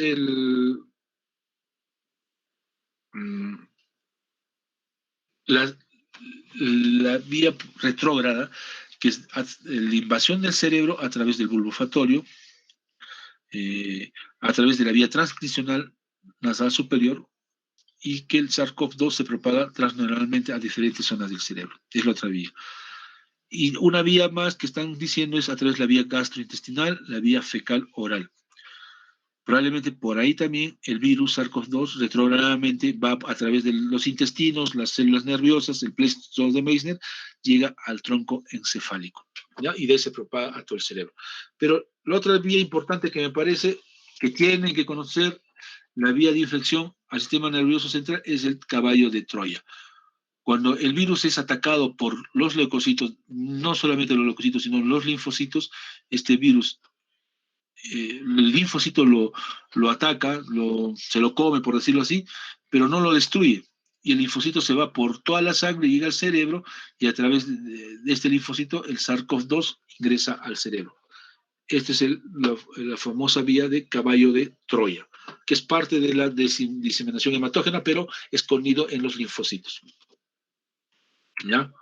Bueno, esta es una imagen de cómo el virus está en el epitelio nasal, el bulbo olfatorio, infectando este epitelio nasal. ¿Ya? Hay que tener en cuenta que los síntomas neurológicos pueden preceder a los síntomas respiratorios, ¿ya? Días antes, o solamente puede haber síntomas neurológicos sin síntomas respiratorios, ¿no? Entonces, eso hay que tener. Un paciente que viene con dolor de cabeza, ahora tenemos que considerar COVID. Un paciente que viene con mareos, ahora tenemos que considerar COVID. ¿Ya? Si un paciente viene solo con que pérdida del olfato, pérdida del gusto, probablemente es COVID. ¿Ya? Dentro de las manifestaciones neurológicas vamos a tener los mareos, cefalea, alteración de estado de conciencia, enfermedad cerebrovascular, ataxia, convulsiones, pérdida del gusto, anosmia, alteraciones visuales, dolor neuropático, mialgias. Además de esto podemos tener Guillain-Barré, podemos tener una mielitis, una encefalopatía tóxica, meningitis, encefalitis. Tenemos varias manifestaciones neurológicas. Lo pueden dividir en leves, manifestaciones neurológicas leves y manifestaciones neurológicas graves. ¿Cuáles serían las leves? Las leves, la cefalea, mareo, hiposmia, anosmia, es la que no te compromete la vida. Y las graves serían alteración de estado de conciencia, la enfermedad cerebrovascular, la ataxia, las convulsiones, el síndrome de Guillain-Barré, la meningitis, encefalitis, ¿no? Entonces, eso también es un punto importante que deben conocer. El COVID te produce manifestaciones neurológicas leves. El dolor neuropático, el dolor de tórax es leve, pues te va a doler, te puede doler toda la vida, tal vez no sabemos hasta cuánto te dolerá en algunos casos, pero solo es dolor, no te compromete la vida. El infarto cerebral por COVID te deja seculado para toda la vida. Ya no puedes caminar ni hablar para toda la vida. Entonces, tienen que saber que hay manifestaciones neurológicas leves y manifestaciones graves del COVID. Estas manifestaciones, ¿por qué van a estar causadas? ¿Cuál va a ser la causa de estas manifestaciones? Va a ser los dos tipos, ¿no? La lesión directa, que es por la vía hematógena o por la vía retrógrada, va a haber lesión directa del sistema nervioso central. Y la lesión indirecta por la tormenta de citoquinas que va a producir la activación de cascada inflamatoria, alteraciones tóxico-metabólicas, desregulación inmunológica, mecanismos inmunomediados, y estos van a producir lesiones indirectas en el sistema nervioso central. ¿Ya? Aparte tenemos manifestaciones neurológicas del sistema nervioso central y manifestaciones neurológicas del sistema periférico. Del central, bueno, mareos, dolor de cabeza, alteración de la conciencia, enfermedad cerebrovascular aguda, ataxia y convulsiones, meningitis, encefalitis, y manifestaciones del sistema nervioso periférico, alteración del gusto, alteración del olfato, discapacidad visual y dolor neuropático. Manifestaciones musculares, miositis y rhabdomiolis. Vamos a tocar por parte esto, las manifestaciones del sistema nervioso central, encefalitis, enfermedad cerebrovascular, estamos en infarto, hemorragia, trombosis venosa cerebral, encefalopatía tóxica metabólica, trastornos de estado de conciencia, edema cerebral, hipertensión endocraniana, también te produce el COVID, cefalea, que aparece por primera vez en toda la vida del paciente, convulsiones, ¿ya? Y del sistema nervioso periférico, hipogeusia, hiposmia, síndrome de Guillain-Barré, síndrome de Miller-Fisher, polineuritis craneal. Manifestaciones musculares, injuria muscular, miopatía, rhabdomiolis. También se ha visto que el COVID acelera los procesos de neurodegeneración. Eso también es importante. Pacientes con demencia, con Parkinson, puede acelerar este proceso de neurodegeneración. También esclerosis múltiple. ¿Ya? Tienen que tener cuidado con eso. Y vamos a ir a desarrollar algunos de estos síntomas. Lo más característico que hemos escuchado nosotros, la alteración del gusto, la alteración del olfato, más la alteración del olfato, ¿no? El paciente dice, doctor, no sé qué me ha pasado, yo siempre olía de todo, ahora no puedo oler nada. Entonces, uno de los síntomas más comunes junto a la cefalea es el problema de olfacción y el problema del gusto, ¿ya? Y este problema del gusto y olfacción se desarrolla en las primeras etapas de la enfermedad. Y algunos lo consideran como marcadores diagnósticos, es decir, si el paciente tiene anosmia o alteración del gusto asociado con fiebre, con dificultad para respirar, sin necesidad de que le hagas la prueba rápida, la prueba antígeno o lo que es el hisopado naringio, el hisopado nasal, he dicho mal la palabra, el hisopado nasal, sin necesidad de hacerle esto, nosotros ya diagnosticaríamos solo teniendo la anosmia o la alteración del gusto, que es un paciente con COVID-19. ¿Ya? La corteza, uno de los lugares en el sistema nervioso central, en el céfalo, donde no hay ECAS2, es la corteza sensorial olfativa secundaria, ¿no? Donde se procesa la información sensorial. No hay ECAS2 y por ende no debería haber el virus, ¿no? Pero ¿por qué nos produce la anosmia? Es por la destrucción del nervio olfatorio, ¿ya? Por eso nos produce la anosmia. Eso hay que tenerlo en cuenta. Bueno, también se ha visto que nosotros más hablamos de anosmia, pero en sí el más frecuente es la alteración del gusto, ¿no? Hay varios estudios que le dan más porcentaje de alteración del gusto que alteración de olfato. Eso es importante también saberlo, ¿ya? Y lo otro saber es que el paciente que tiene alteración del gusto y del olor, su recuperación, el 25% de los pacientes se recuperan después de las 2 semanas de haber terminado los síntomas respiratorios. El 25%, el resto no sabemos en cuánto tiempo se recupera. Eso está en estudio recién. Hay algunos que tienen ya, continúan, les dio en marzo, en agosto el COVID, y hasta ahora no pueden oler bien, no tienen gusto, hasta ahorita, no sabemos por qué. El tratamiento acá no hay un tratamiento específico. Podemos dar algún neuromodulador, gabapentina, pregabalina, tal vez alguna vitamina, pero no hay un tratamiento específico para esta alteración del gusto y el olfato. Lo otro que tienen que saber, y es importante, cuando hay alteración del gusto es por alteración del nervio olfatorio, no de la corteza olfatoria. Alteración del nervio olfatorio, solo del nervio olfatorio. Pero cuando hay alteración, lo otro, ¿no? En alteración del nervio olfatorio vamos a producir lo que es las alteraciones cuantitativas y cualitativas. Las cuantitativas tenemos la hiposmia, la anosmia, la hiperosmia, ¿no? Y las cualitativas, la parosmia la alucinación olfativa o la fantosmia y la cacosmia. Eso en cuanto al nervio olfatorio. En cuanto a lo que es la alteración del sentido del gusto, vamos a tener la hipogeoesia, consiste en la pérdida de la habilidad de saborear o disminuir entre lo dulce y lo salado. La hijoesia es la pérdida casi total para detectar sabores. La disgeoesia, distorsión del gusto de los alimentos o bebidas. Y la hipergeoesia, sensibilidad exagerada al gusto. En lo que es la alteración del gusto, vamos a tener que van a haber varios nervios que se van a afectar. No solamente un solo nervio, va a estar afectado el nervio vago, el nervio glosofaringeo, el nervio lingual del rama del nervio mandibular, o sea, del trigémino, la rama de la cuerda del tímpano del nervio facial. Entonces va a haber varios nervios afectados por lesión del coronavirus estos nervios y vamos a tener alteración del gusto, pues, ¿no? Por varios nervios. En caso a la mialgia, se ha visto que hay muchos pacientes que vienen con dolor de todo el cuerpo, tienen una prevalencia de 3 a 36%. En estos casos, cuando medimos lo que es la creatinquinasa y lo que es la lactato de deshidrogenasa, van a estar muy aumentados. Van a estar muy aumentados, pero eso no significa que si están muy aumentados, el paciente va a tener un COVID grave. Eso hay que tener cuidado.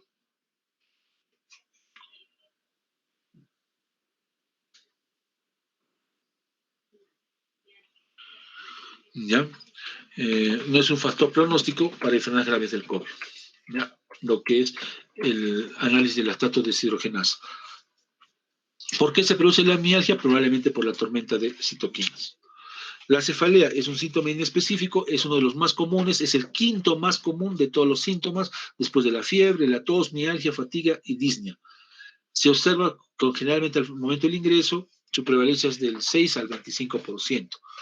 Algunos lo han clasificado en dos fases. Fase inicial, con dolor difuso, de intensidad moderada, por la infección viral sistémica, y fase secundaria, después de los 7 a 10 días, que se acompaña de fotofobia y rigidez del cuello y es provocado por una tormenta de citoquinas. En este caso, rigidez del cuello no es asociado a lo que es la meningitis, porque estamos hablando de cefalea. Entonces, si nos produce rigidez del cuello, significa un meningismo. ¿Qué es el meningismo? El meningismo es la rigidez del cuello producida por otras causas, pero no por meningitis. ¿Ya? Eso tiene que tenerlo claro. Meningismo es cuando hay un dolor, una rigidez del cuello con dolor producida por otras causas que no es la meningitis. ¿Ya? Y otros autores informan que el dolor de cabeza es bilateral, moderada, intensa, con calidad pulsátil o presionante en la región temporoparietal, frente o periorbital, que se agrava al inclinarse. No tenemos no tenemos un patrón específico como el dolor de migraña, el dolor tensional, no lo tenemos. Es un dolor, pero los que sí se sabe del COVID es un dolor que nunca han tenido en su vida. O sea, el paciente dice, nunca he tenido este tipo de dolor en mi vida, jamás, nunca. Esa es la característica. Es casi igual como una cefalea en trueno.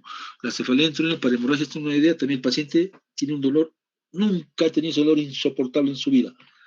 Claro, el COVID no es tan insoportable como el de trueno, el dolor de cabeza, pero la característica es que este dolor nunca ha tenido en su vida. ¿Ya? Eso es lo más importante. Bueno, tiene un dolor de cabeza diario, incapacitante, persistente, ¿no? Bueno, es el dolor de cabeza. Bueno, algunos como lo tratan como un síntoma prodrómico, dolor de cabeza. Algunos lo han descrito como el primer síntoma en algunos casos.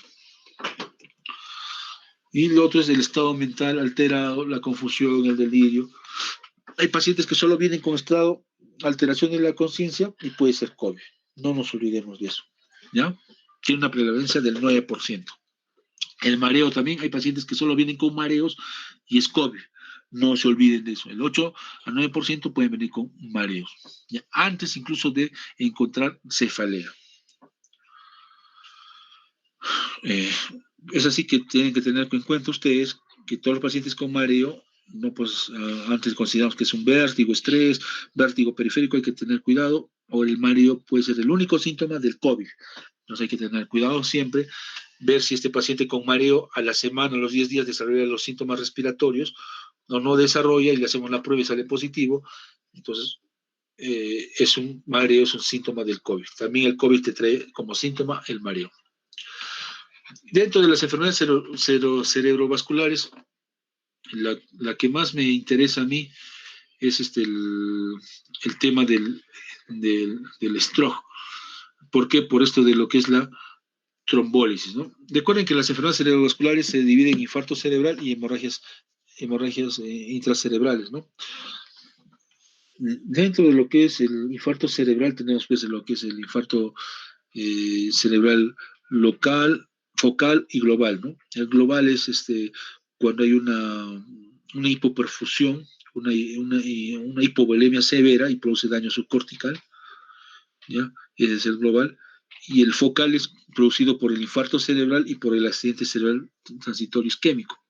Entonces, lo que se ha visto en el COVID, la mayoría de los casos, es que se reporta una alta tasa de infarto cerebral y sobre todo infarto cerebral de la circulación anterior, o sea, de arterias grandes como la arteria cerebral media y la arteria cerebral anterior. Bueno, ¿por qué es importante? ¿Por qué se produciría estos infartos? Probablemente por aparición o por los trastornos de coagulación que puede formar trombos y estos trombos obstruir estas arterias, ¿no?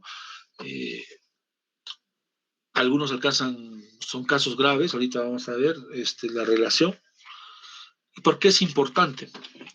Para lo que tenemos que hacer el tratamiento. ¿Trombolizamos o no trombolizamos a nuestro paciente con COVID? Si es un paciente que cumple los criterios, aquí están, los criterios para trombolizar, este paciente, les explico, ¿no? Un paciente con infarto cerebral, como lo vamos a ver adelante, en las otras clases más adelante, es de un momento a otro. Cuando un paciente tiene un problema vascular, infarto cerebral, stroke, hemorragia, el síntoma es de un momento a otro. O sea, estamos bien hablando, comiendo, haciendo nuestra vida, pero de un momento a otro, ¡pum!, no podemos hablar, no podemos mover la mitad del cuerpo. Entonces es un problema, probablemente una enfermedad cerebrovascular. Entonces, si este paciente viene con esta sintomatología, pensemos siempre en un accidente cerebrovascular. Y después de eso, confirmamos el COVID, hacemos la prueba antigénica, salió positivo y es un COVID positivo. Sospechamos del COVID porque tiene síntomas de COVID, aparte de la hemiparesia que tuvo el paciente, aparte tiene su tos, su dificultad respiratoria, su disminución de la saturación, entonces sospechamos de COVID. Y los otros son el tema asintomático, ¿no? Es un paciente con infarto cerebral probable, pero salió la prueba positiva, pero no tiene ningún síntoma respiratorio, son los asintomáticos. Entonces, ¿qué vamos a hacer?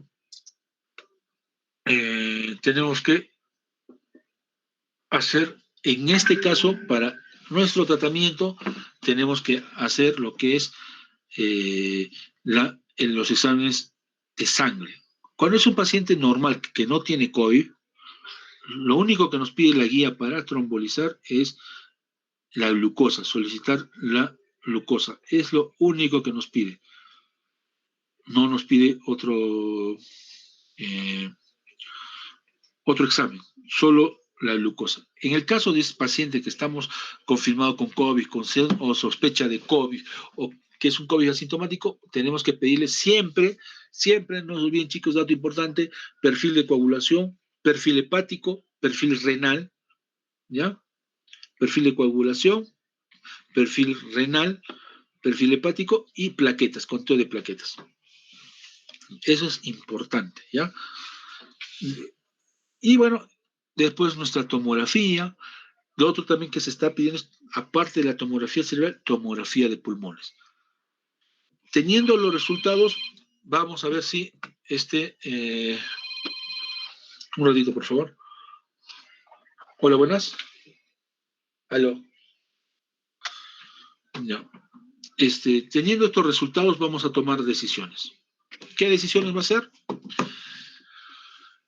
Si el paciente tiene niveles elevados de los factores de coagulación, de los factores renales, de los factores hepáticos, no vamos a trombolizar. A pesar de que cumpla los criterios de trombólisis, no lo trombolizamos porque tiene alta tasa de sangrado. ¿Ya? Uno es eso. Y lo otro es, si el paciente tiene una tomografía de pulmones, que tiene una afección severa de pulmones, tampoco debemos trombolizar porque este paciente va a realizar probablemente una hemorragia intracerebral. ¿Ya? Entonces, es por eso que tenemos que tener en cuenta estos casos.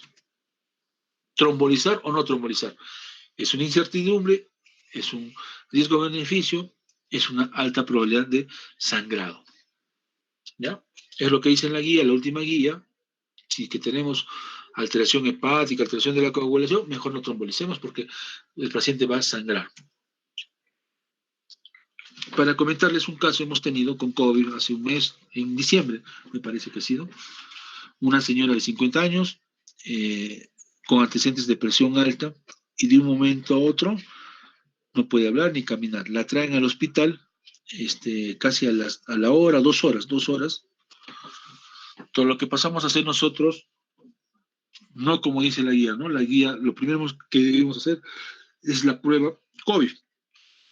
Determinar si tiene COVID o no tiene COVID. Nosotros hicimos al revés. Primero la tomografía por la clínica. No tenemos suficientes pruebas de COVID, por eso que no podemos hacer a todos los pacientes que vengan a emergencia COVID de frente. Primero determinamos la enfermedad. Si necesita emergencia, le hacemos la prueba de COVID. Entonces, este paciente, primero la tomografía. La tomografía demora media hora, más o menos, y sale que no tiene al sangrado, que es lo más importante, porque en lo que es en el stroke, el infarto cerebral, lo que nos sirve es la clínica. La paciente tenía una hemiparesia, no hablaba y tiene una tomografía sin sangrado. Entonces es candidata para trombolis. Ya, pues, ya, ya, la trombolizaremos, está dentro de las 2 horas y media, solo pedimos glucosa, en ese caso. Doctora, glucosa nomás, hágale. Ya, sí, doctor, le hemos pedido todos los perfiles de coagulación, el perfil hepático, todo, pero hemos priorizado la glucosa. La glucosa estaba en 140, me parece. Ya, trombolis. Pero ya la íbamos a hospitalizar y Ay, perdón. Hola, Fer, ¿qué tal? Buen día. ¿Qué tal?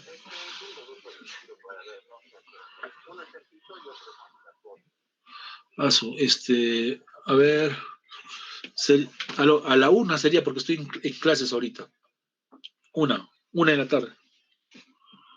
Más.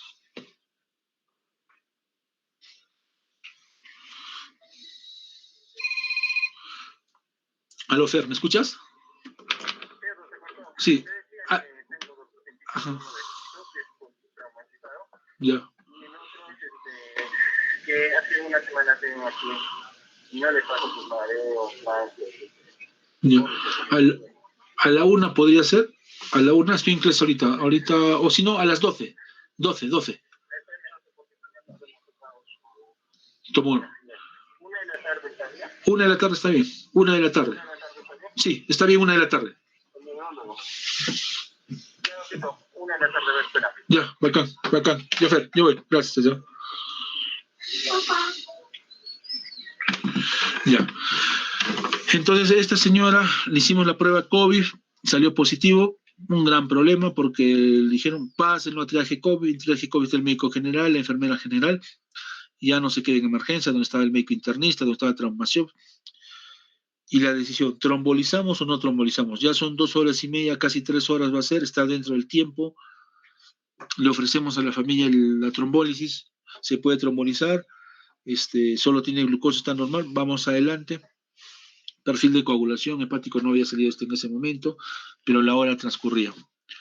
Ya, adelante. Y estamos, cuando nosotros vamos a trombolizar, tiene que ser en un ambiente, dice, en un lugar, en una unidad de stroke, o su alternativo que sería una UCI o un traumación. pero este paciente iba a pasar a triaje COVID, donde no hay traumación. Vamos, pues vamos a trombolizar, nos arriesgamos, trombolizamos. El problema era conseguir el medicamento. Estando en el mismo hospital, conseguir medicamento casi para trombolizar, casi a las 4 horas hemos empezado a trombolizar. Y la enfermera que no estaba capacitada, le pasó, creo, parece, por 2 horas el trombolítico, ya estaba pues adelante. La señora, de lo que no podía hablar y mover la mitad del cuerpo, empezó a hablar. A las 2 horas de haber pasado ya hablaba, ya movía el cuerpo, el hemicuerpo que no podía mover, el derecho creo que no movía, ya lo podía mover, ya podía hablar, pero está un poco confusa, ¿no?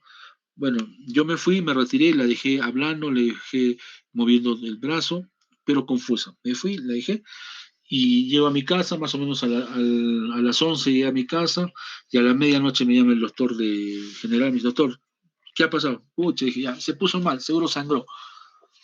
No, doctor, se cayó de la cama. Ah, es que quería ir al baño, entonces se cayó. Pucha máquina. Ya, pues ni modo, ¿cómo está la? No, pero doctor, está bien, sigue, está bien, me dice. Ya, bueno.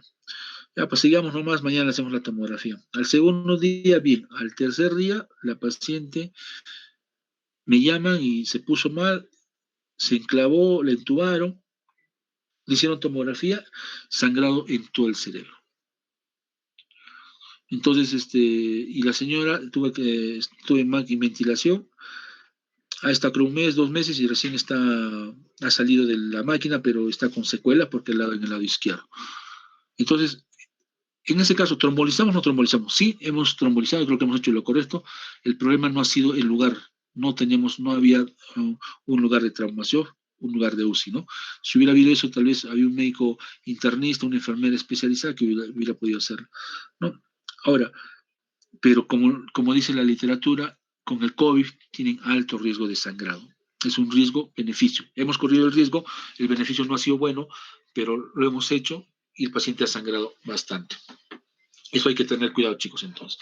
También te puede dar la trombosis venosa cerebral.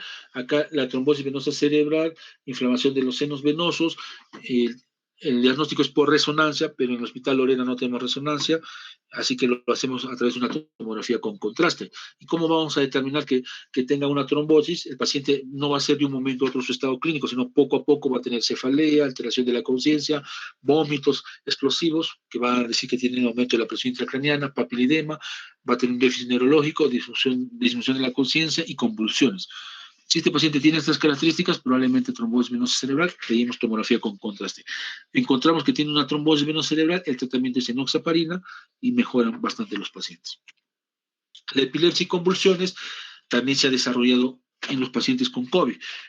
El COVID puede aumentar la frecuencia de convulsiones, puede hacer que los tratamientos para las convulsiones que están siendo efectivos no sean efectivos, y el COVID también puede dar convulsiones de inicio. O sea, un paciente que nunca convulsiona después con COVID. ¿Qué hay que hacer? Tratar las convulsiones con los medicamentos que tenemos a la mano. Y lo otro es que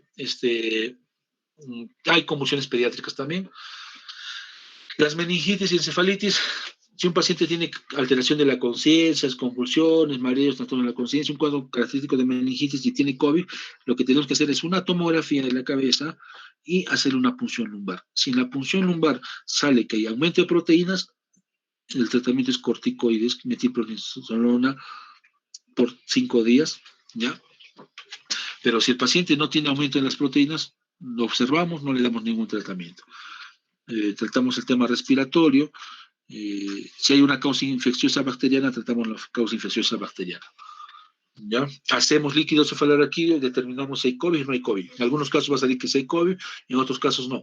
Pero el diagnóstico no va a ser por el tema del resultado del COVID, sino por las características clínicas, ¿no? Dolor de cabeza, mareos, rigidez de nuca, convulsiones. Alteración de la conciencia, diagnosticamos meningitis. Y el Guillain-Barré, ustedes ya saben, o lo vamos a ver después, también igual que la meningitis, el Guillain-Barré es disminución de fuerza de miembros inferiores, progresivo, que llega a miembros superiores. En el Guillain-Barré se trata como una persona, en este caso tratamos como si la persona no tuviera COVID. sea, le damos la inmunoglobulina y ha habido muy buenos resultados. En los que hemos tenido malos resultados son en los infartos cerebrales y en lo que es las encefalitis. Los pacientes siempre han quedado discapacitados con alta morbilidad, incluso alta mortalidad. Se han visto infartos malignos con COVID, varios infartos malignos en el Hospital Lorena, hemos visto. No sabemos por qué, puede ser por el tema de la coagulopatía, que ha producido trombos, ha obstruido la arteria cerebral media y por eso nos han dado infartos malignos. Y estos infartos malignos tienen mal pronóstico, pues chicos. Bueno, chicos, creo que esa es toda mi exposición. No sé si tienen alguna pregunta, chicos, tal vez. Chicos. Doctor, Jordi, Cristian, dime. ¿es cierto que los pacientes post-COVID, o sea, con COVID, que fueron entubados, pueden llegar a tener una disfunción respiratoria Sí, por puede. alteración del bulbo? ¿De cuál bulbo? ¿Del tronco encefálico me estás hablando? Sí, doctor. Ah, del bulbo no creo, ¿no? Salvo que haya lesión en lo que es a nivel protuberancial. Recuerda, el tronco encefálico tenemos el mesencéfalo, la protuberancia y el bulbo, o la médula oblonga.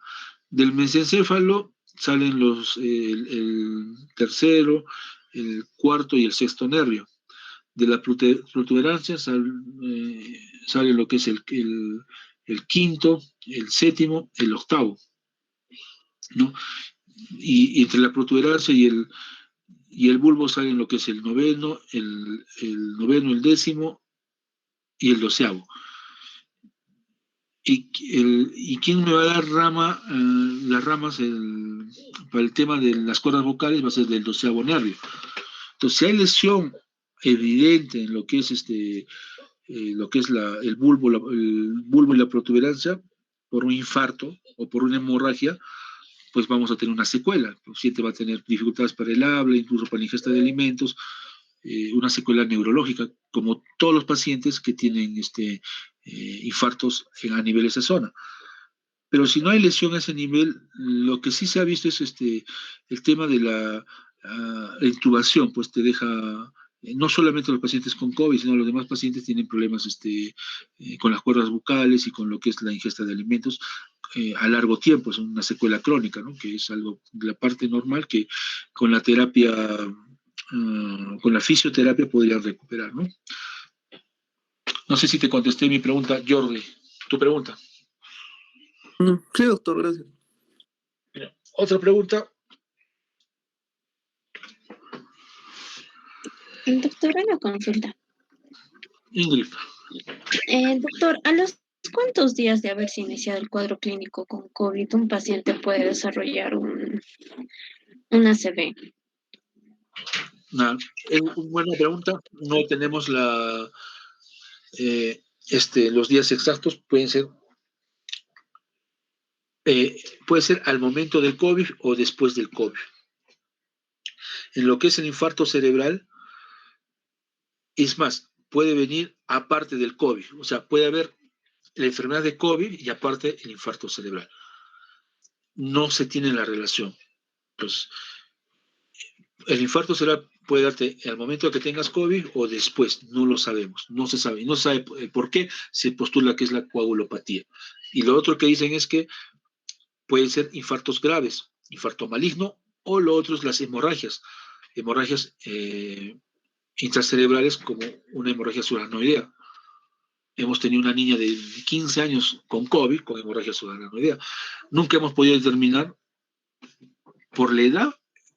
Nosotros pensamos que es un aneurisma roto, se rompió, pero los familiares no hay antecedentes de familiares, no había antecedentes familiares con aneurismas, ni de abuelos, ni nada de nadie.